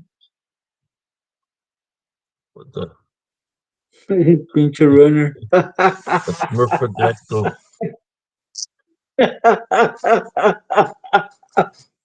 Where's Murphy at? Is he here? He's in here. I seen him. Yeah, I have this. I've shown you the pictures of the scratches I got of what happened to me, man. I've shared the story. I probably shared it a lot already a lot of times here, but yeah, I got attacked by it when I was a kid, man. I've been attacked by a lot of things, but I'm still here, man. I'm a warrior, or we're warriors. We've been attacked by so many things, but it don't stop us from keeping on going forward.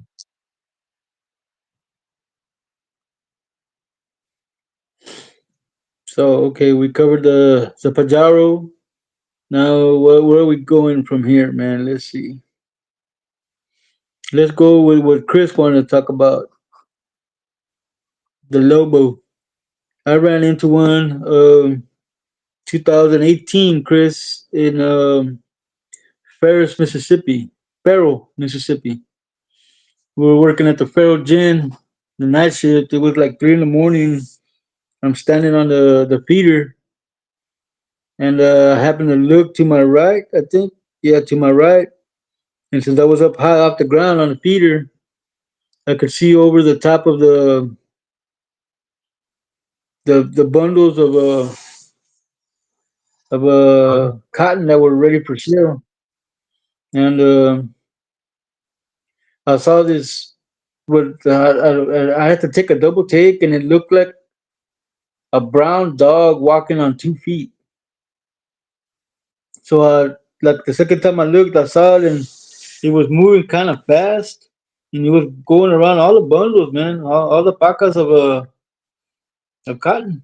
So I jumped off the machine and went and told the ginner, and they shut down the whole gin because there was living quarters right there next to the gin, and all these people working at night left their children unattended.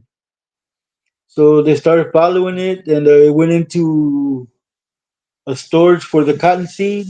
It was like an empty warehouse where they had pipes that would pump all the cottonseed in there because they would sell that. And they got into like two trucks and they were chasing it, and it was like phasing or teleporting in front of the truck. The trucks were moving fast, but they couldn't catch it, and it ran across the highway into a cotton field. And in that cotton field, there was still a bunch of modules that hadn't been processed of cotton. So all these people are in trucks, and I'm the only idiot running around, just running. All I had in my hand was a box cutter, and as I'm running, I felt something. All my senses got activated. I stopped, looked to the right, and right there by a cotton. Oh, I keep forgetting what they Module. call them. The cotton Okay. module. It was already packed. It had a tarp on it. It was ready to be processed. There was a what looked like a dog standing on 2 feet that was taller than the cotton module. The cotton modules are a good 8 to 9 feet tall, and this thing was taller than that. And we locked eyes. There was no way that I was gonna give it my back. So I started walking toward it, and we were locked eye to eye, and his eyes were red. So we're walking. I'm walking toward it, and I'm noticing that it starts getting smaller. So I started paying attention, and it looks like it's melting into the ground. When I get like 5 or 6 feet from it, the eyes closed, and then there was a puff of smoke and the smell of rotten eggs, man. So yeah, we had to stare down, and I guess it, it won because I wasn't scared. I was ready to go to battle physically with my box cutter, with my box cutter, and The other guys came back and they never found it, but I guess it teleported to where I was because I guess they thought I was the weak link in the chain. But yeah, that was my first run-in with a werewolf, man.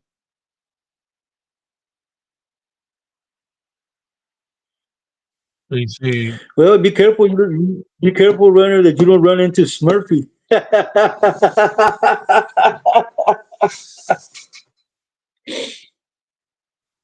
You're gonna have to protect more than your vessel. uh, isn't Renner the one that said he knows how to make a certain kind of pie? Yep, yep. That was runner. What kind of pie was it that he said he was going to make? He said he was gonna make a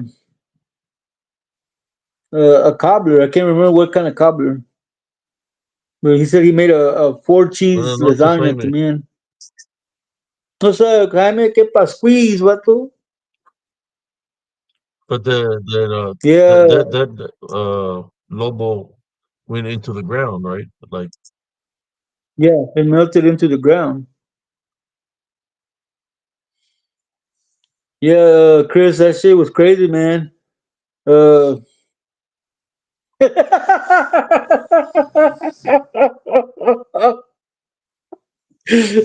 runner. Yeah, Chris, like I was saying, I that to happen. I don't know what he said a blackberry cobbler. blackberry cobbler. Um, I don't know how I managed to sense it when I sensed it from the feeder, and but I turned around just in time to see it, like walking around all the cotton that had already been processed and packed to be picked up because it was sold. But it was moving fast, man. It looked to tell you what it looked like, man. I'm gonna make an analogy here. It looked like what you turn into in that game, Altered Beast. That first wolf that you turn into, that's what it looked like, a brown wolf like that, man.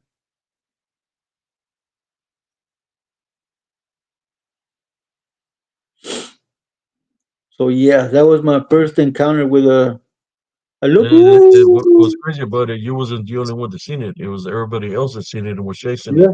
Yeah. Ujú. Estamos a toda madre, Jaime. ¿Cómo estás tú?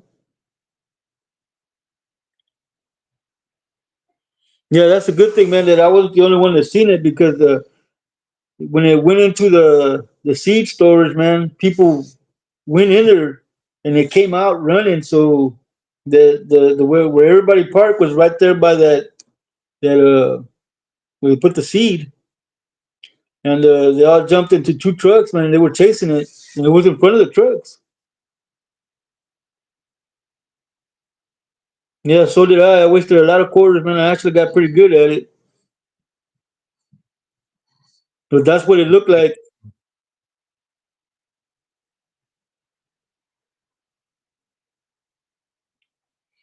Then a couple nights after that, Chris, we got to the housing because the company provided housing, but the housing they could provide it for me and my then son-in-law was in the middle of a graveyard. The graveyard was in front of the house, and then on the right side of the house there was some woods with a creek that ran through there. One morning when we got there from work, I happened to look in toward the creek, and there was a gray, what I believe it was a she wolf. It was a female werewolf because it was gray. That's Yeah, the one that, chichas. Is that the one you said had chichas? yeah, you could tell it was female because it Breasts. had breast. That's the one I tell you that followed us all the way to South Texas because we lost it in a storm in Texarkana, but it eventually found us in Texas. How do you know if I found you in Texas? Because one night on a full moon, I went out. I was outside of where my daughter lives, which is where my baby mama's house was, and I felt something. And I looked across the canal, and I thought I saw it over there where the new waterworks is. And standing over there, I just went back inside the house. Probably smelled somebody's scents and they wanted to go mate with them or something. I had no, uh, no, they were fully transformed, Chris. Fully or transparent, primo. Well, when they were chasing it, and when I saw it, it was fully transformed. But when I confronted it by the module, it was transparent because, like I said, it was melting into the ground.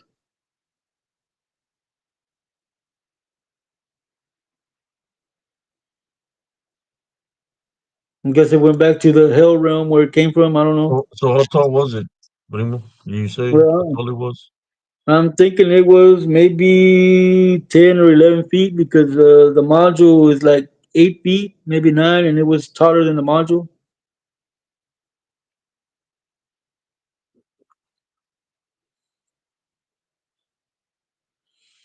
Yeah, it was tall, man. It was so tall. Like I said, I was on the feeder. When I looked, it was taller than the the modules that were already packed.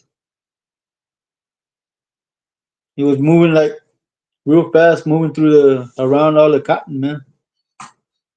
But I saw it, and thank God I wasn't the Yeah, only one that saw it. it never attacked anybody. It was running from the people that were chasing it, man. Like it But was yeah, afraid. yeah. But like I said, if I hadn't sensed it and stopped, I think it would have probably attacked me from behind as I ran past. As I ran past it. But Stocky or skinny.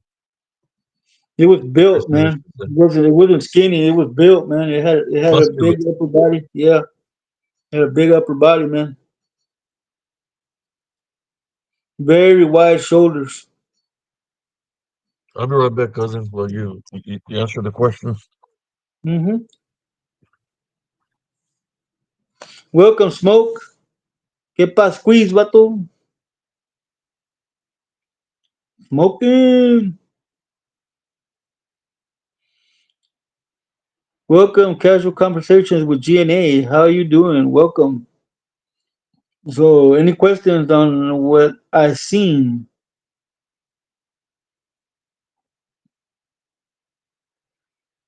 Yeah, I'm a pie lover myself, Lisa. I love pie. Yeah, Chris. You should have been there, man. You would have got a kick out of it if you had seen it in person, man. Something that I'll never forget personally, man. Eso mero. Eso mero smoking. Yeah, I didn't.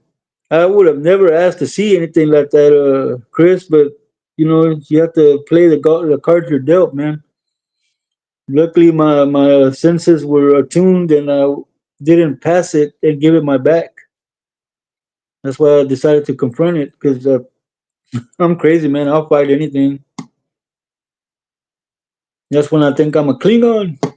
Patak.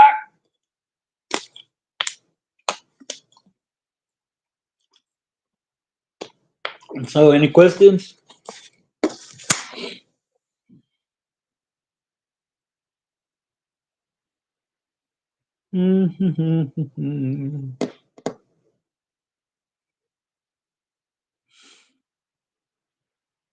Welcome, Summerside Live.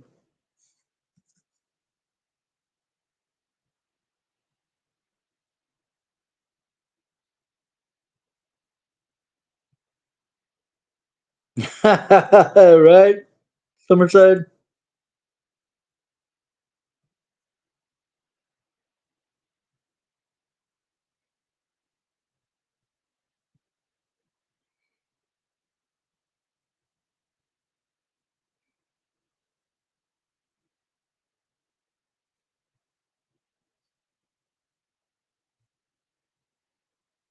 Well, you just need to go to Mississippi. You'll probably see one,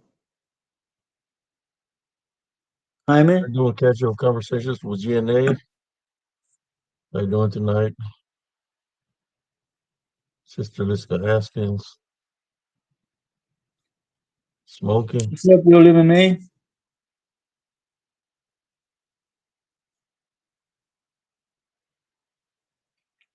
I don't know if there's a Mexican Mothman, Chris. I don't know what nationality he is. If he's white, black, Mexican, Puerto Rican, I don't know. What happened? Chris is asking me, is there a Mexican Mothman? I said, I don't know what nationality he is.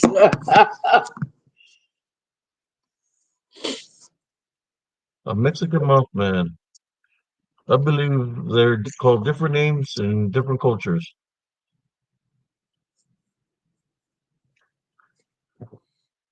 Because the chupacabras, the white people Does call anybody it. remember what year the the incident happened of the Mothman? Can anybody look up the year when it happened? Because I got a Because story. I know the chupacabras. I got an American friend that calls them the vampire dog with mange. Did it not wrong yet? Well,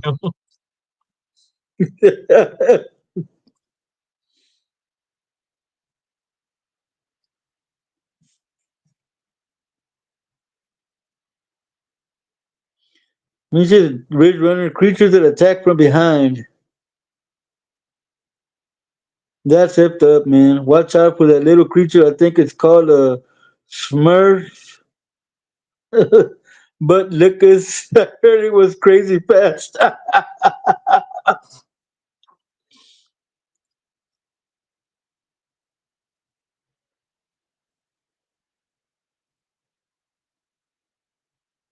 Mhm.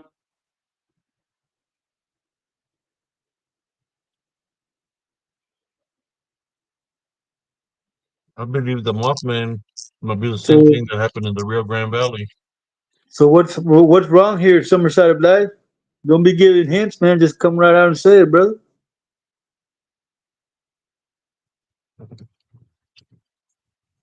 There's nothing wrong here. Chris Anderson has said it was December 15th, 1967. Yeah, I'm saying that the reason I say that it might be the same thing that happened down in the Rio Grande Valley is that happened in '67. What happened over there was in '75. Uh, and that's what they were spotting.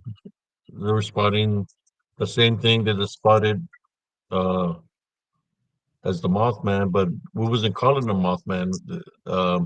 Some of the pictures, the images that the picture took was something all in black with red eyes. Same thing as when people say they see a Mothman, that's the name that the town named him, right? For to make money, I guess. But we seen it, and they were calling it all kinds of names. What we call it, the name they call it was a big bird, but it was, they said it was black with red eyes.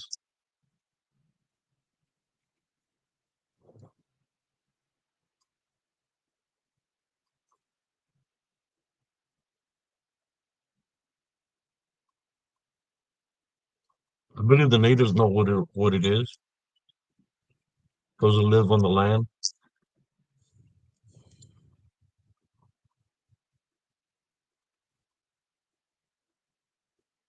I believe it's demonic. Yeah, they're not disappearing, man. They're being eaten, Jaime Alanis. Homeless people don't report anything to the police, man. They're being eaten by their own people That or or homeless. werewolves or the Mexican Mothman.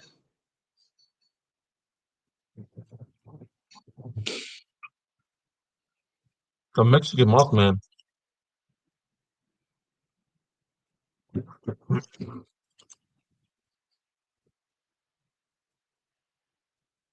Look up the Big Bird, 1975, Rio Grande Valley or Raymondville, Texas.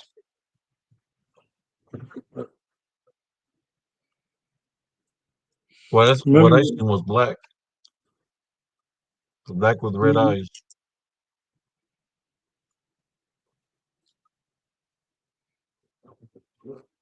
And I was only 6 years old. I didn't know nothing about no Mothman. Too young to know about the Mothman or anything like that. I laugh a lot, Chris Anderson. I'm always thinking of stupid stuff, man. I just try to keep it under control. Sometimes it'll pop out, but yeah.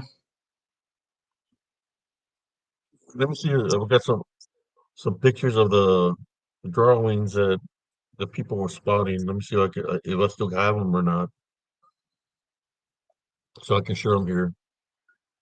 Remember, when you're looking up the Big Bird, remember it's brought to you by the letters LBL.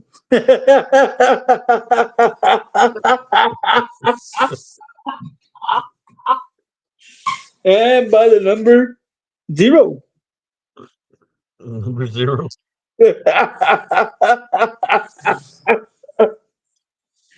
Oh, yeah, that's always gotten me into a lot of trouble, Chris.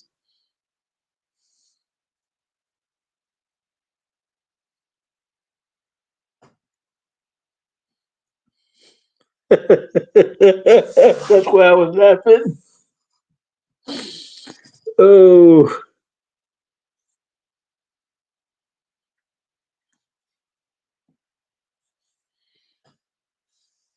you're gonna try to steer your content, Primo. They're gonna say, "Oh, look, Abe's looking up the Pajaro, the Pajaro." No, I was trying to look at this old pictures that I took in of drawings of the description that the people drew.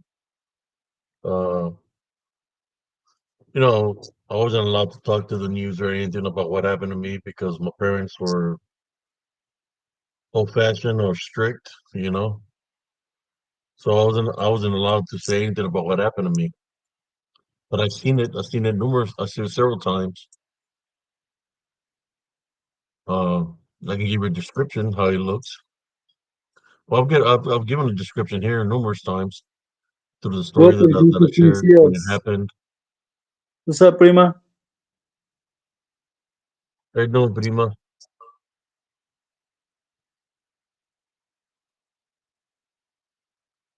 To me, it looked like I'll say like a gargoyle, but not like a Not like a or pterodactyl. nor like a pterodactyl. It was skinny, kind of like a body of a pterodactyl, but it didn't have a beak like a pterodactyl. He had red eyes with fangs, sharp teeth, and every time it didn't want us. The incident we had where I was picking up the fish.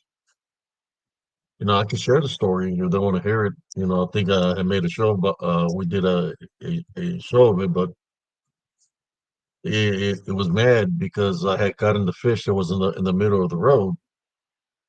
So he was opening his mouth and making a screeching sound, real loud screeching sound that was hurting my ears, and he was pissed.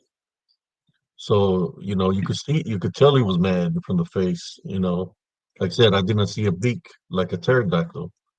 What they looked like to me looked like a like a form of a human, but it had bat like wings, but like bigger than bats, like a dragon wings. So like kind of like a gargoyle. But it was midnight black. Like the texture was all black from the head. All his body was midnight black. Same color of the wings, the texture of the body was the same color as the wings. It had claws where he was holding on to the tree stump like this, and it was, you know, like how you crouch down when you get down. Well, that's the way it looked like, but the body was up, and he was looking at us, screeching, real ugly. He had red, red glowing eyes, looking at us. And it's like it didn't want me to pick the fish, so I still grabbed the fish, and I took up running with it. When I started running with the fish, it went straight up in the air. Like he didn't have no feathers. He just went straight up like he had supersonic speed, like it could fly. But it only opened his wings and he just took off. So when we got in the vehicle, we started driving in the vehicle.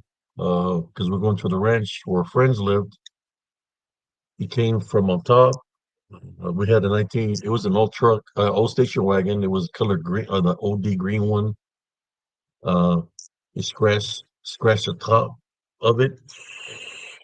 Those trucks were made out of like metal, right? Back in the day, and fierro. And as we kept on driving, then it went parallel to us, and it was as long as a station wagon, and it kept on hitting us, trying to knock us off the road. And it was real muddy because it was raining, and he kept on looking like this and opening his mouth, making that ugly, ugly sound, and you could see the teeth. He kept on hitting us, boom, boom. We kept on sliding on the freaking mud till we made it to the ranch where our friends lived, and we got there. We ran inside the vehicle. We ran inside their house. We were looking up in the sky. We ran in there, telling them that this thing was chasing us. And the man, Chewy, that's what his name was. He started he started laughing, and we're like, "Why are you laughing? Is this a serious situation?" I said, "No." It says, "I figure about as many times as you come visit us that you would have already run into the demon of the area." That's what he called it, the demon of the area. So he told us a story that this demon, right, was summoned by a witch, a very strong witch that used to live there near that area. She had a house out there. So before she died, she summoned this demon. And when she died, the demon remained, and it's been in that area all this time. No, he said he's a demon.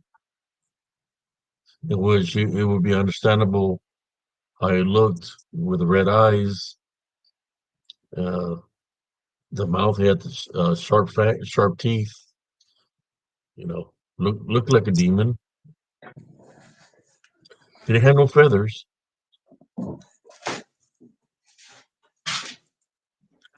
But I'll never forget that day. If I could draw a picture, if I was an artist, I would have already drawn a picture of him. If I could get somebody to draw a picture of the description that I given them, I would do that. I have a good friend that is an artist that probably could do it. I just hope that I never run into that thing again. I was when that happened to me, I was 6 years old, and it attacked me. He followed us all the way to our house, and it attacked me at the house, which I have scratches on my. Happened when I was 6, so I never got stitches. So those now that I'm getting older, you're able to see the marks where I got scratched when I was 6 years old. My parents never took me to the doctor. It was the day before school because it was like right now, the time frame when you take the Christmas leave, then you go back into school in January, right? It was the day before I went back to school on a Sunday, where what had happened that afternoon because it was following us. I was telling my parents that it's following us because I could see it going from tree to tree. It's like 23 miles to go back to our town from where we're at. Around that much, 23, 30 miles. I don't know how many miles because I haven't been there in a long time, but it was following us. I told my parents it's following us because I could see it. It was daytime. It was in the afternoon. They're like, "Oh, it's just your imagination. You're probably just thinking about it too much." And I said, "No, it's coming. It's following us." So it followed us all the way home. So the reason we had gone up there is because there was a bad weather coming in, like a hurricane of some sort that was coming in, and that brought all that rain, right? And we didn't want to say it was going to flood, so that's why we went up there to the ranch where our friends lived. So when we got home, there wasn't a little bit, there was some water, but not that much water. And I was in the backyard. Then I seen it come out of nowhere. It came, flew real fast, passed right in front of me. I seen like a black blur, and it went through the vent of the attic. It broke it. It went in there. So I run inside, tell my dad, it's here, you know. He's like, what's here? It's here, it's over here in the backyard. My dad wouldn't come out. He was laying down, you know. I said, come on, I want to show you it's here. So he finally comes outside after trying to get us up for about 30 minutes. He goes up there and I tell him it's up in there. The attic was all broken in. And my dad's like, it's probably a cat. Probably a cat that did that. So he grabs a ladder, climbs a ladder. You know, it was a man-made, homemade ladder. He gets up there and with a flashlight, and he's like, "I don't see anything." Walks off. The night comes. I'm asleep, and as I'm asleep, I get woken up. I slept on a bunk bed, and I got woken up, and I get woken up by somebody calling my name. The name that they were saying was Abrancito, which that's a nickname that my grandmother would call me because the voice that was calling me was my grandmother, you know, and it's like I woke up and I said, "Is that your grandmother?" And said, "Sí, soy yo, ven pa acá, Francito." Saying, it's me, come here." You know, call me by my name. So I walk a little bit in the room. I'm halfway in the room, and said, "Grandma, you still there?" And they say, "Yes, I'm still here. Come here, get a little bit closer." You know. So I take another foot, and I'm getting close to the window. And then I hear her voice say, "Get a little bit closer." And I got like maybe a foot away from the window or half a foot away from the screen. That's when I feel the impact. Like the window caved in, like the screen caved in. I felt a hit in my face. I flew back because I was so skinny, in which I landed like halfway back inside the house, inside the room, from the window back halfway into the room because I got hit so hard in the face. So then my parents wake up, they turn on the light to see what's going on. The whole freaking screen window is out. It's took it out, and I'm on the floor with some screen on me. You're When not you simply. and I'm bleeding. You know, I'm bleeding all over the place, and they're trying to figure out what happened. You know, so they go over there to my grandma's house, wake her up. Then she comes out and she brings some medicine, sangre de chango, what they call it, monkey's blood, Iodine. iodine, yeah, some iodine, some peroxide, and she's trying to figure out what happened. And they're like, "Well, I think un gato lo regañó." Even my grandmother said there was no gato. You know, it was too big of a scratches. So they saw they sent me there. Like, you're not gonna miss school for this. It was already like from 4:30 to 5:30 or 6 in the morning. They spent time bandaging me up, so I really didn't get no sleep. So they sent me to school with. They didn't take me to the doctor to get any stitches or anything. I went to school with a white t-shirt wrapped around my head. That was my band-aid. And the blood was sipping. You could see the blood marks sipping through the t-shirt. That's how I went to school. Everybody was asking me what happened, what happened. They finally took me to the nurse. The teachers were there because you know how it is. It's a small town. Everybody talks. So I was in a with nurse's office with a bunch of teachers, and we were like, "What happened?" And then I told them, well, I told them what my parents told me to tell them that a cat scratched me. But when they seen the scratches, they're like, "Hell no, that's no freaking cat." So they all, and right after that is when all the pajaro incidents happened. When people started getting attacked. So Coach Mendiola, he knows there's something that happened to me, and it happened before anybody else started getting attacked. He knew. If somebody knew, it would be him. He knew that I was the first one. But my parents didn't want me to tell anybody anything of what happened because then, if we were to say the whole story, how it happened, that would mean that we got it pissed off and he came, but I don't think he was pissed off because of the fish, because that thing terrorized everybody, man. So I don't think it was because of the fish. I think it was mad. It's just because he's a demon, right? It's like mankind.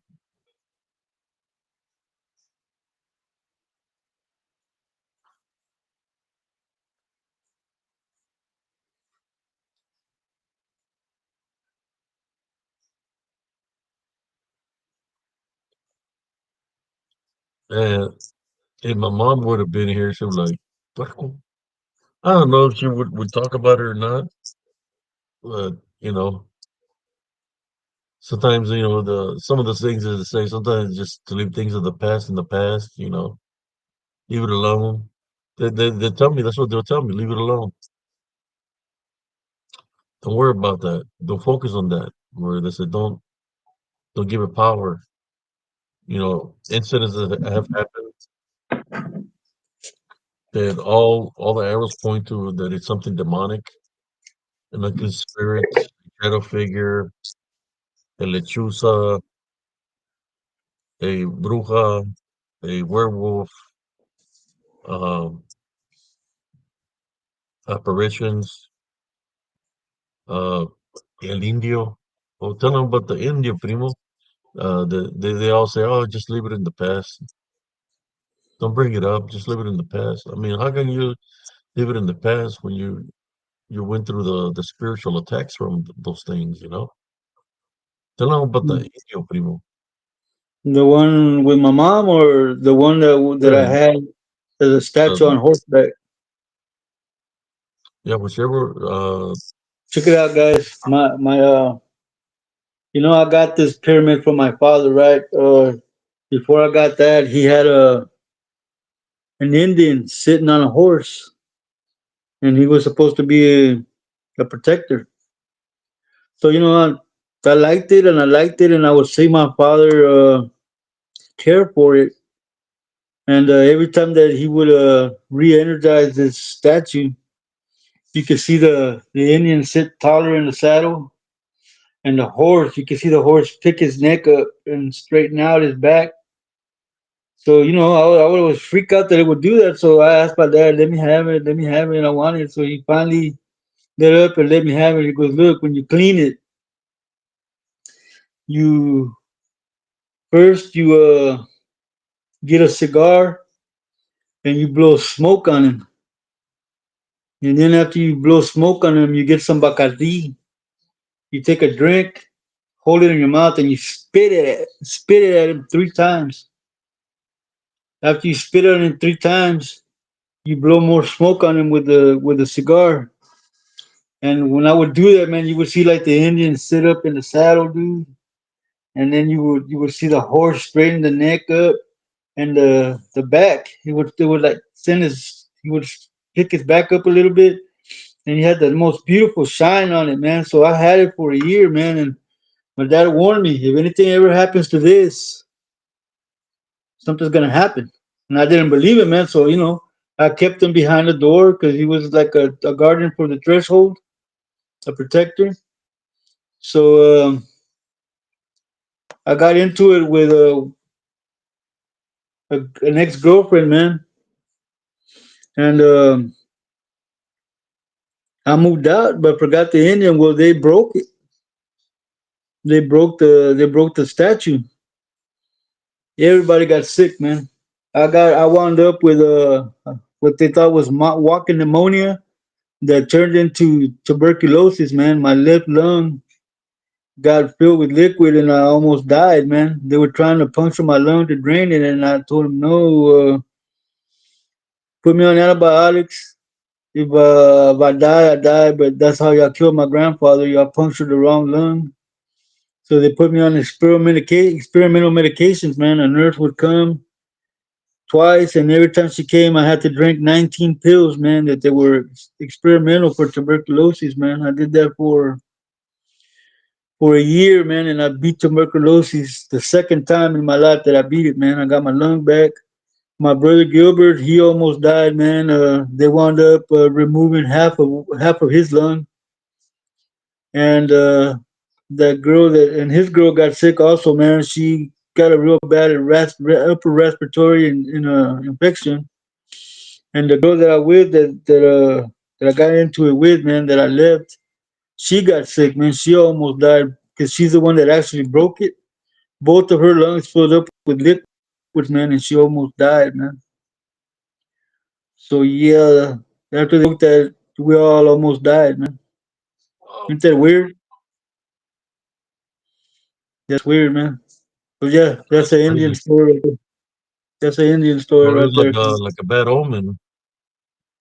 Well, my dad told me to be careful because if anything happened to it, there would be repercussions.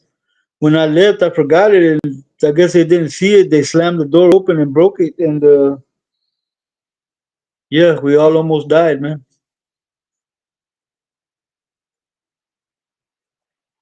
Yeah, back to you, cousin. Now you can share the other one. Well, The other when my mom was Indian. on her deathbed, um, around 5 or 6 in the afternoon, you could hear a drum, and on that, Drum. when you would hear that drum, you could hear an Indian chanting. You could hear him real clear.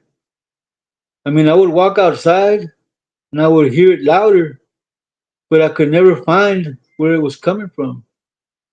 But that Indian is the one that did that work that ended my mother's life. He did what they call an amarre. Mm-hmm. They got some of her hair and wrapped it and binded it with something, put it in a old Coca-Cola bottle and put a lid on it. It had some kind of liquid in there, and I didn't find it till after my mom passed away. I was watering the plants that she had because she had a lot of plants, and I don't know what possessed me to look down at that at a flower pot that she had made out of a tire, and in between the plant, I saw the bottle, which I messed up because I touched it with my hand instead of putting a glove on or something like that. I picked it up, and you could see that there was hair in the bottle and a bunch of other stuff in it, and it was bound with a thread. So le hicieron un amarre, and that's how they disposed of my mom. But it was an Indian that did that because you could hear him chanting. Under the house, I found some clay pots that had other stuff that belonged to my mother that they were buried. So yeah, it was a pretty powerful spell that they cast. And then when we went, they threw some black birds on us that chased us out of town. The Blackbirds. Yeah, I Yeah. remember those. There were the funeral. So yeah, that's my Indian story. That day, and they were trying to come towards the Toward burial the, site, toward the casket. praying. I kept on praying to send them away, but they were pretty huge, man. Yeah, they were big, man. But yeah, that's my other Indian story. Back to you, cousin. So we're gone for 2 hours and 14 minutes here on Spiritual Encrypted Encounters. How you feeling, Primo? I'm feeling good, man. Feeling good. I still got 32% on my tablet, man. All right. Go for a little bit longer, I guess. Yeah. Exuberance is saying a hex, definitely. And that's what they call that person, or they call it el indio. Mm-hmm.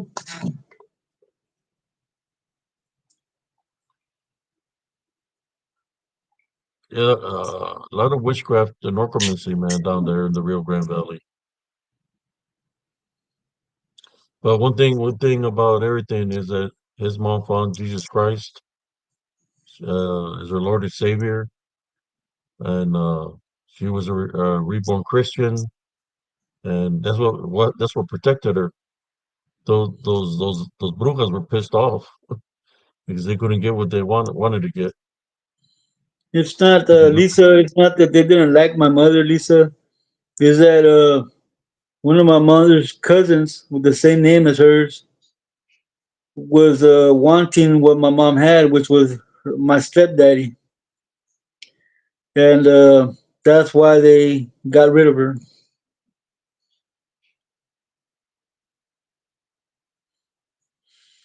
Just keep in mind, Lisa, and everybody here, if you ever feel that you're sick and are showing symptoms of anything, and you go to the hospital and get checked out by a doctor, and they say you don't have anything, it's witchcraft, necromancy, and that's what it is. That's the only thing it can be. When medical science can't find the cure or what's wrong with you, it's witchcraft.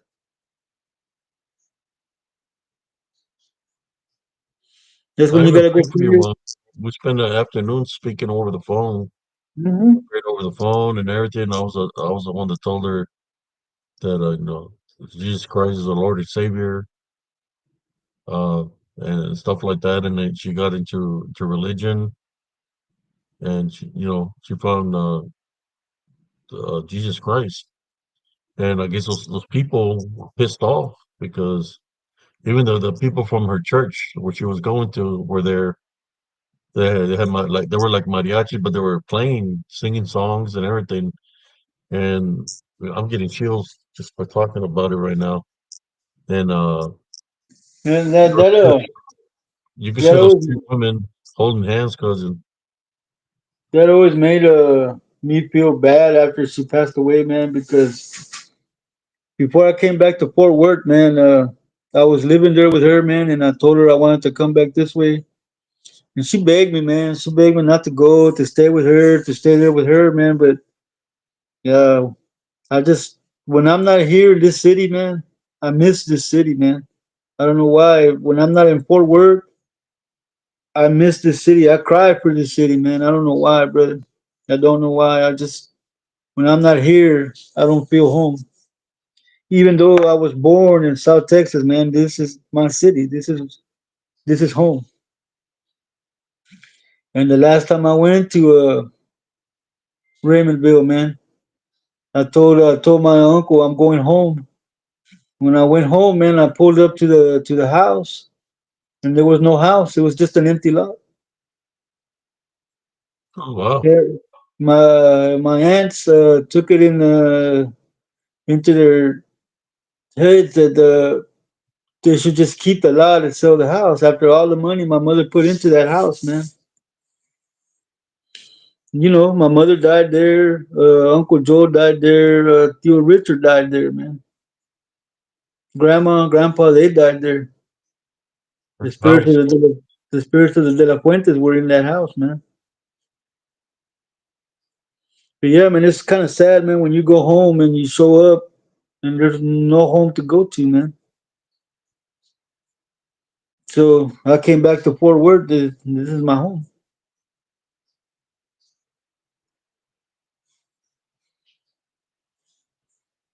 I was gonna go there one day, and one time, man, I was put in. I don't know, something was trying to draw me to that house, dude, for reals. Where I call the aunts and I tell them that I'm thinking about me and my son going down there, moving to the Valle, and I said if I could, live there, you know. But this is, I don't know, it was before your mom. I can't even remember, man. It's when I was heavily medicated and I was going through the things I was going through in Elms Grove that I wanted to leave, and I wanted to get the hell out of Elms Grove because of the things I was going through. But then I said, man, why am I moving over there when I know there's nothing over there? So I'm glad I didn't go back there, man. But something was Ooh. definitely attracting me back. to that The, house. the thing was, man, that I heard, and I don't know if this is true or not, man. Don't get me lying, but this is what I heard, that the ants had decided that that house was just for the brothers and sisters. That no kids of the brothers and sisters would ever live there. That they would get rid of the house before that happened, and they were true to their word, man. They wouldn't let nobody like me or Joe or anybody that's related or kids for from the brothers and sisters live there. Yeah. Any nieces or nephews were not allowed at that house.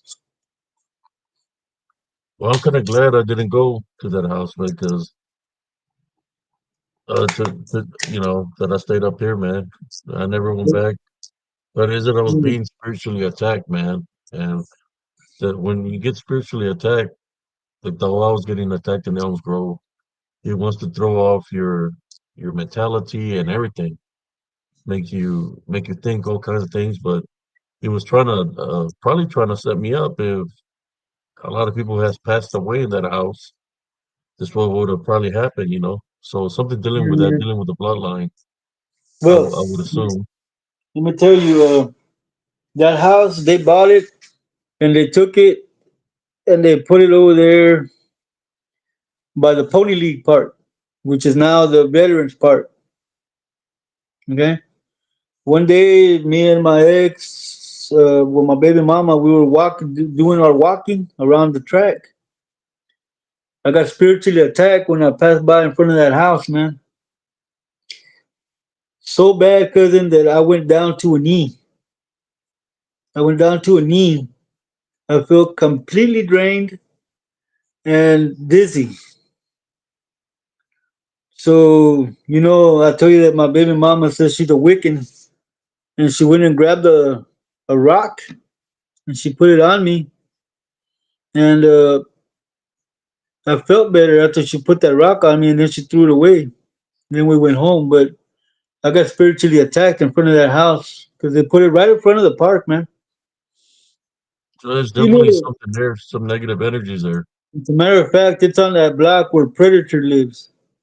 Yeah. It's Predator's down. home is not there no more, right? I don't know, man. I don't think so.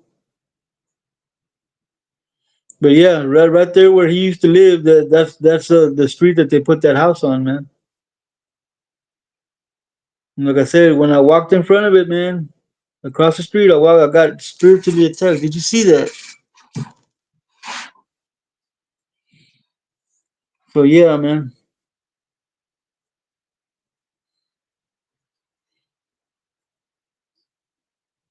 Anyway, back to you, cousin. Yeah, I mean, Yes, exuberance there. That house, you could see hear things in footsteps the house. You could see things in that coming house, walking. man. Where my sister used to sleep, you could see something, a dark shadow figure standing in that room. You could feel something standing inside the bathroom of that room. When my mom lived there, she would not sleep in a totally darkened house in her bedroom. She always kept the lamp on. She always kept the light from the restroom on in there. I used to sleep in the living room, and she told me to never sleep there again because one night she got up to the bathroom, and she said that something was on the couch, and then it jumped and laid down with me on the floor where I was sleeping. So she never let me sleep in the living room no more. 'Cause there was black shadow figures in that house, especially in that back room where my uncle used to sleep. There was demons in that room because he had a black Bible in that room. That's where you put that whip. That's where my grandfather put that machete that he cut that dude's arm off at the pool hall with. It was in the same spot where the whip was. No, this one was on the roof in the ceiling. They hit it in the ceiling and it fell and it still had blood stains on it, man. Oh wow. Yeah, grandpa cut somebody's arm off over a pool game.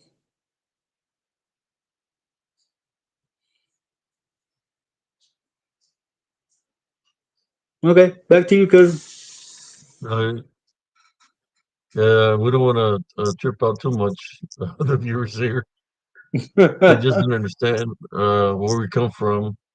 Welcome, Parisian. How you Yeah, doing? you go to the real Grand Valley or to where we reside is a whole different.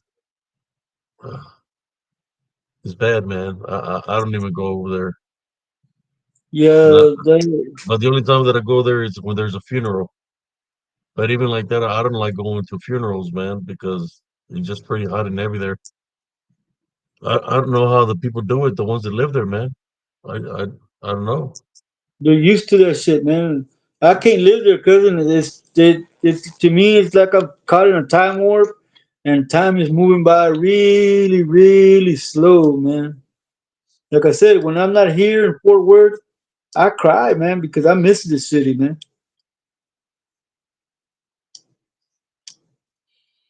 It's funny how I was born over there, and I claim Fort Worth. My brother Joe was born in Fort Worth, and he claims Raymondville.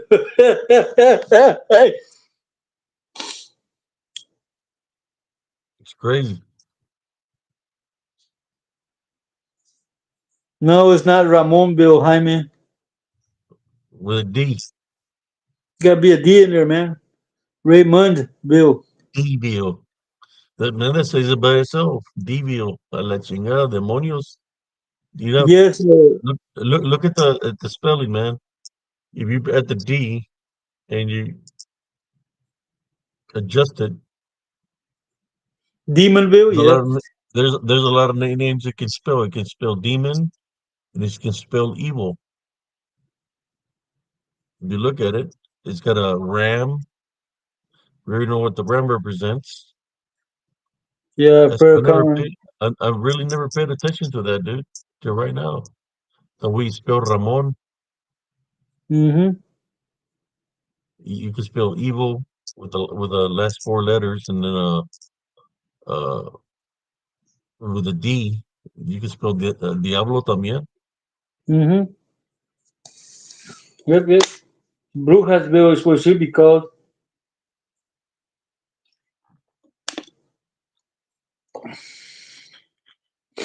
Yeah, Pericon. My grandfather Joe was not a person to be trifled with, man. He was a short man with a short temper, not a very good combination. Who was it? Grandpa Joe. He was a tall man. He was a tall man. I don't remember him being tall, man. Yeah, But he was a tall man. He I was wasn't around him like y'all were, man. yeah, he was pretty tall guy. Kind of like Joey. He was tall. Joey tried to date my daughter, man. What? Yeah, yeah, man. Joey? Yeah, ¿No está he was. casado?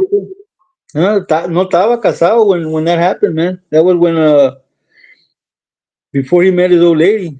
And when we were at the house and he showed up, he saw my daughter. And, hey, what's up? And she goes, "This is my dad." She goes, "This is your daughter." I go, "See, way." Well, I didn't know that was your daughter, primo. I go, "Dude, there's only one Carbajal. There's only two Carbajals that live here in Raymondville, and they're both my kids, man. With a name like Carbajal, how the hell you're not gonna know that's my daughter, man?" We laughed about it. Yeah.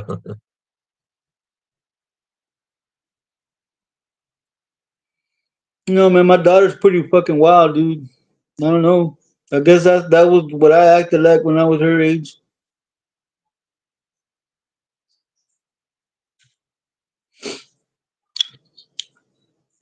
Oh, That's crazy. yeah, And it's a small town too. yeah, yeah. Then again, man, on our mother's side of the family, we're related to like half the damn town. Yeah.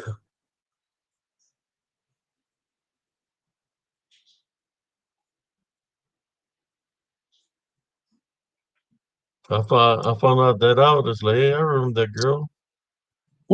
I used to talk to her, and then I seen that she's a prima. I was like, oh shit, Yeah, man, I had a crush on Fatima, man. I didn't know that was my cousin.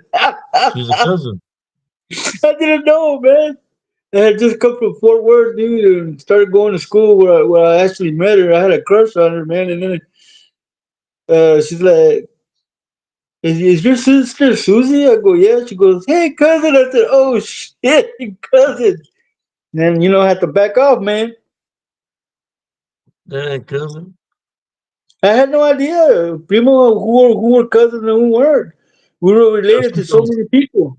we have a lot of cousins. Yeah. Somebody said, "Oh hell no, Jesse." Huh? Somebody said, "Oh hell no, Jesse." Yeah, I It's know, man. nobody. That blew my fucking mind, man. I said, oh, hell no. I had to switch directions, man. That's when I met what's her name, man? Marcy. They're gonna say you're like the people from Oklahoma, man. Nah, man, I didn't know, man. There's a legitimate excuse there, man. I did not know she was related, man. They know, and they're still doing it. Huh? Yeah. He knows that's his mom, and he's still going in there. Dang. Yeah, I didn't know, man. Yeah, when I found out, I put the brakes on that shit quick, faster than a hurry. But man, we related to the Sosas, the Garzas, the Garcias. We related to the Galvans. Uh, shit, most of the damn town, man. Just so many people and families that we're related to over there. You don't know who you can date, man.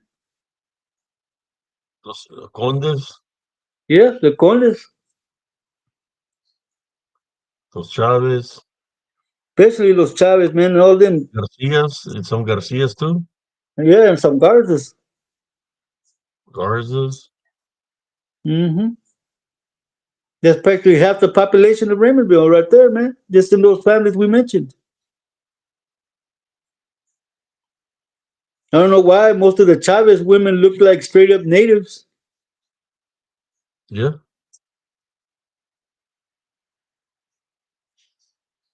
we've been going on for how long, Primo? 2 hours Two and hours 31 and minutes. 31 minutes. How much battery charge you got? I got 22%, man. 22. Yeah, I think we had a pretty good show, and I just want to say thank you all to the viewers here of Spiritual Encrypted Encounters.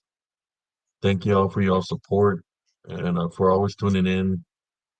I know Tuesdays are kind of slow, Thursdays are kind of slow, uh, but on Friday we're gonna have brother, what's the name? Melvin?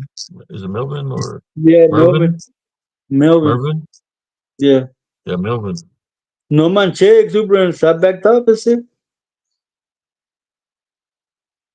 No sabía, No man. Jaime. No sabía ese. Yo no crecí en ese pueblo. I grew up in Fort Worth, man. Yeah, Shit, I Primo, had. you're trying to hit up on all the primas. What's up with that, man? Oh, wow. Oh, wow. That's fucked up, man. Y'all got me fucked up, bro. I never touched any one of my cousins.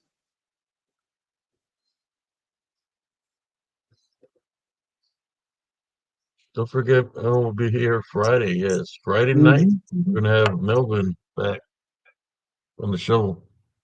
He already sent me some pictures of some dogman prints that he sent me. Yes, yes. If we get Kind of, lucky, maybe since Melvin's gonna be here, maybe Josh will come in. well, I'm trying to put uh give brother Melvin the platform for Friday night. For him to speak and say whatever he wants to say. Thank you, Jaime. Thank you, Because Jaime. really didn't get to hear everything that he had to say. He had too many people, so I'm trying to. I told him I was going to give him the platform to say whatever he wants to say here on Spiritual Encrypted Encounters. So Friday night, we, I'm going to give him the floor, say whatever he wants to say, the things that he's experienced. He's been through a lot, and he's still a warrior and hanging in there, even though that he gets targeted spiritually still. Uh, he's a warrior, and it'll be my honor to have him here on Friday, so he can share whatever he wants to share to the viewers of Spiritual Encrypted Encounters. It's going to be a good show. It's a must-see TV. You don't want to miss it. Yeah, I'm not like Smurfy, man. I don't go around saying que a la prima se le arrima. Pinche Smurfy. Pinche Smurfy. They That call does sound, Smurfy. They call Smurfy el gato. meow. That does sound like something like that Smurfy would say. Anyway, ladies and gentlemen, like we're saying, thank you for coming by and spending time here with us. Uh, we're trying hard not to dwell on the negativity that's going around. Uh, whatever they're saying, we're not feeling anything because we know it's not true. We're just laughing at them. That's all. But thank you for coming Right. by and spending time. May the Lord bless y'all and take care of y'all while you sleep. And tomorrow, may your day be filled with blessings. Anything else, cousin? I'll let you speak, and then I'll do a final. Whenever Tawas, I'll do a Bueno, final talk with our viewers. bueno, pues yo I me know voy you're. porque vivo lejos. Ya nos echamos mañana. Órale, Se, cuz. se la lavan. No, just kidding. Bye, y'all.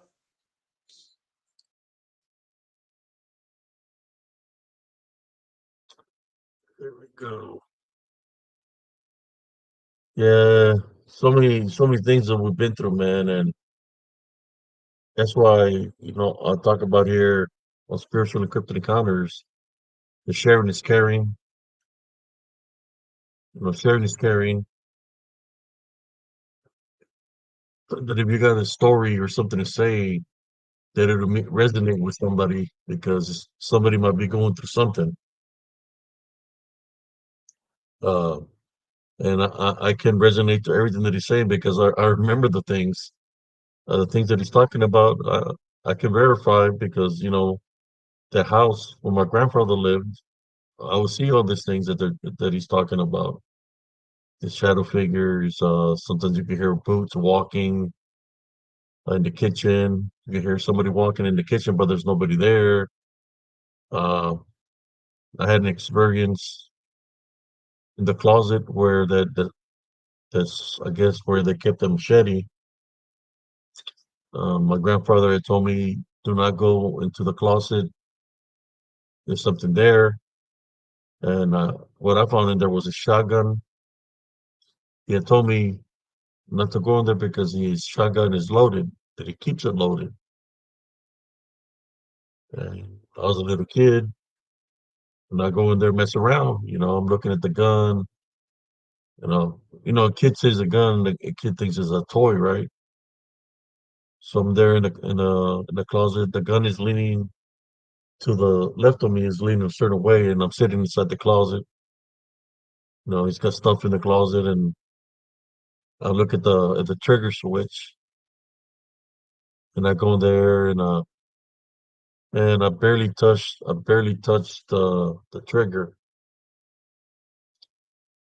Goes off. It goes off, and I guess the way the gun was angling was like in a shot. The rifle, right? The shotgun was like leaning to the left. So when I hit the trigger, it bounced.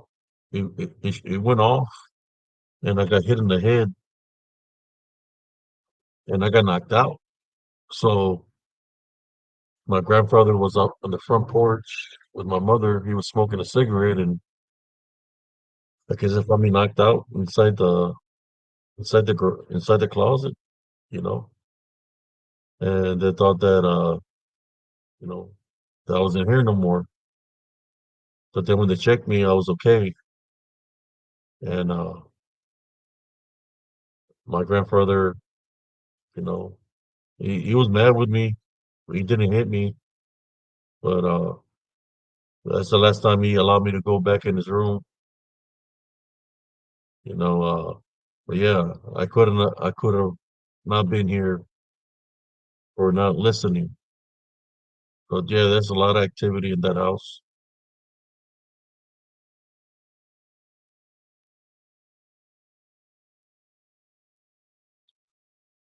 Yeah, his shotgun was an old shotgun. I don't know what kind it was.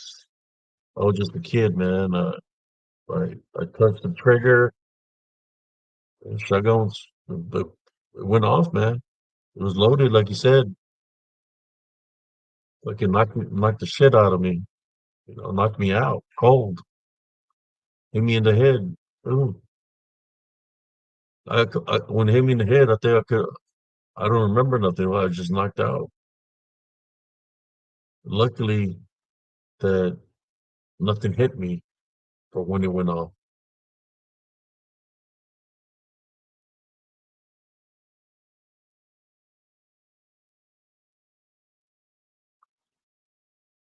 So, yeah,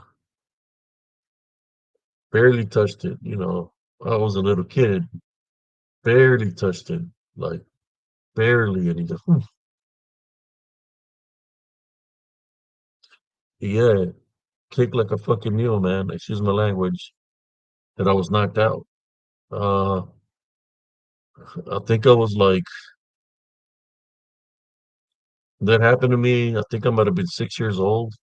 I was still, like the first grade. I think might have been in kindergarten. I was just a kid. I know I was already in school. But yeah, I got knocked the hell out, man.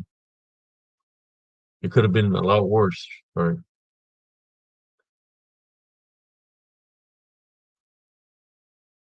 So definitely a lot of spirits in that house and a lot of activity. But they sold it. My aunt sold it. That's what cousin Jesse was talking about. But in that house, his mom lived in it for a lot of years.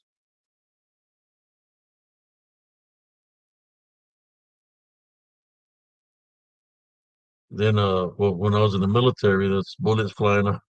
That's a different story. But all I know is that Jesus Christ is with me, and I've overcome a lot of trials and tribulations all throughout my life. I'm here for a reason. I'm here to share my spiritual wisdom and knowledge with you all. Uh, My cousin Jesse says there's a lot of things going on, and we're just trying to stick to to the show. Talk about like we talked about today, myths and legends. Try to stick to the topic. Not worry about what people are doing or saying about us. Whatever they're trying to do is not true. Uh, Anything that they're trying to do is not working because we know the truth. So it's all failed attempts. We will continue to maintain a heavenly love foundation here at Spiritual Cryptid Encounters. We're gonna continue to do the spiritual works. Maybe one day when the weather's a little bit better, we'll go and do some more investigating.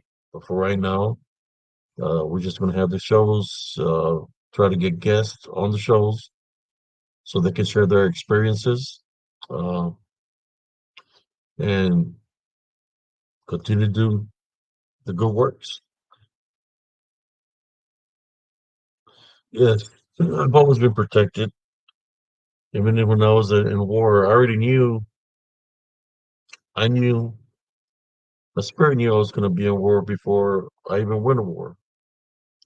Uh, I was able to see things of war and I could hear the booms like I was in war.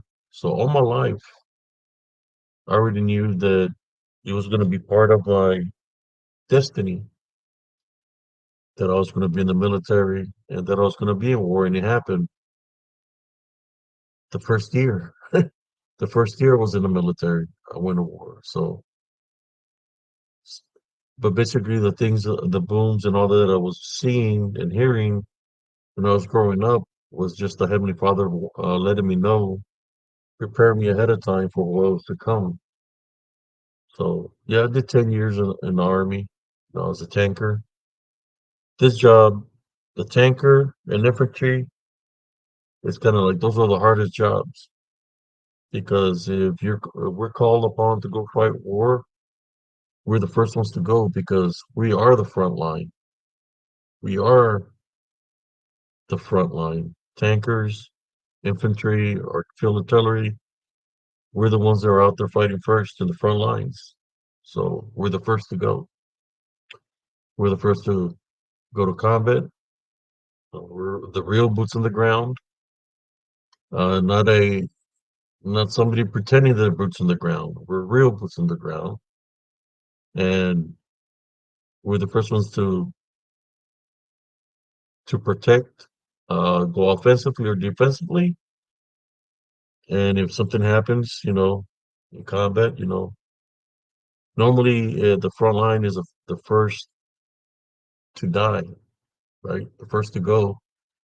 We're the first to fight, but also can be the first to die since we're first. So whoever hasn't been in a situation like that, you just don't know the feeling when you're out there fighting in the front lines. I can explain it. People's asked me, brother Abe, were you afraid? Well, at one point, it's not that you're afraid, is that sometimes you just got to leave things up to God, right? Especially since I was a tanker on the front lines, you go into prayer, right? You go into prayer, you do your prayer, you maintain your faith, and then you have the spiritual feeling that everything's going to be okay. So when that happens, it's kind of like fear is out of the equation. So when you're in combat, yes, of course, you're going to have an adrenaline rush because you've seen everything. You're already fighting. Rounds are going off. Tanks are being blown up. Uh, people are getting shot. That's the enemy that's coming your way. It's kind of like an adrenaline rush. But while these things are happening, you continue to maintain your faith and believe in Jesus Christ, which anything can happen. Front lines, I seen the T-72s fire their main gun rounds at us, but the main gun rounds could only go a certain distance. So I was a driver, right?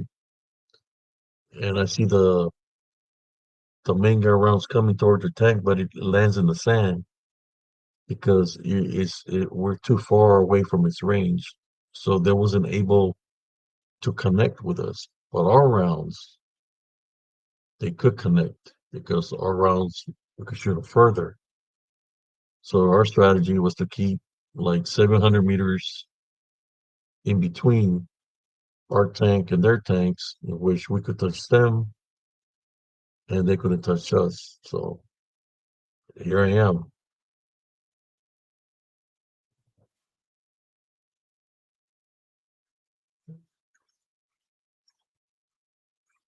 You're right, brother Severance. I've been there and done that. Been there, done it, man. Then the sad thing about that is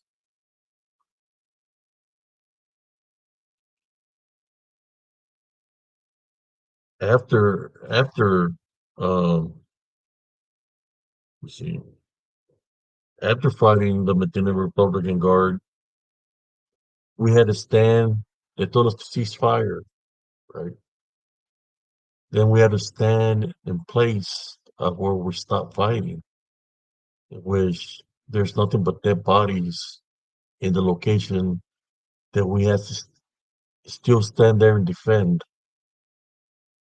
We stood there for about 5, 6, 7 days in an area where there's nothing but dead bodies, burning tanks, that smell of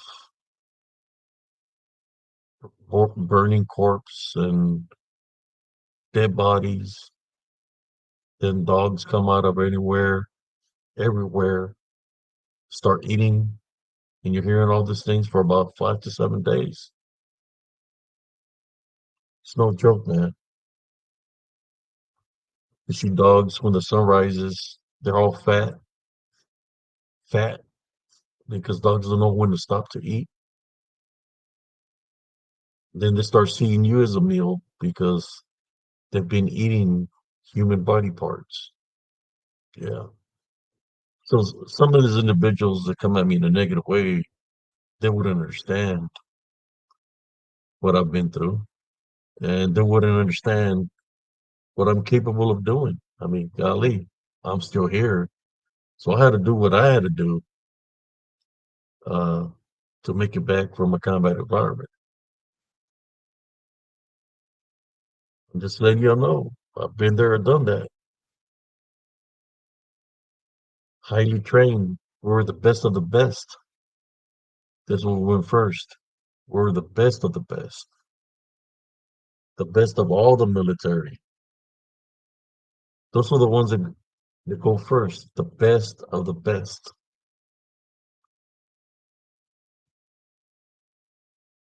And the best of the best overcame the first wave, the second wave, the third wave of the enemy, and then another enemy, and another enemy, and we're still here. I have the paperwork of what we went through. We went through the Medina Guard and two other forces that were behind them.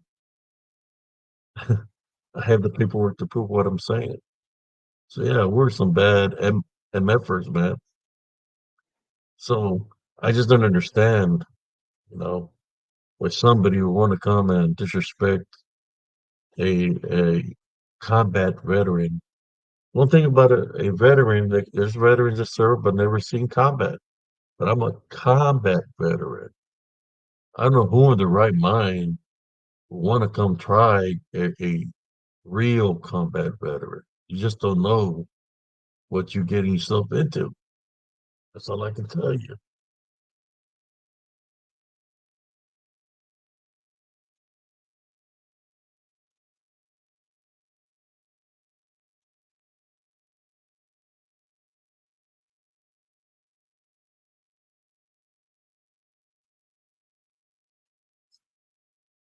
We're some bad dudes, man. I'm telling you. We wasn't peeling potatoes or we're tankers. Our job is exactly that, to eliminate the enemy. What does it mean to eliminate the enemy? Destroy, kill. That's what was my job criteria, was to overcome the enemy, offensively, defensively. That's what we did. I don't want to trigger any liberals, you know. That's part of combat. It's part of war. You know, people live and people die, and it's been happening for many centuries, right? I don't want nobody to take my stuff out of context. You know, like there's certain people coming in here trying to steal my stuff. You know, what we share here in spiritual encrypted encounters. The only thing I gotta tell those individuals is get a life, find a job, stop messing with people, because eventually, as you keep on messing with people, karma was going to come back and bite you in the ass. And I've seen many people that happen to many people. Get a life. Let people do their things.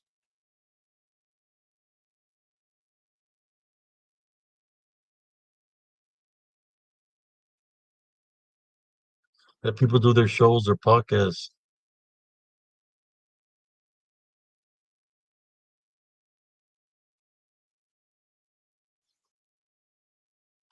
Understand that, bro. Says, I'll let you go now. Let me see something here real quick. And saying that love, light, and blessings to every single of y'all. Y'all have a beautiful, blessed evening. God bless every single one of y'all. This is Brother HCS of Spiritual Encrypted Encounters signing off.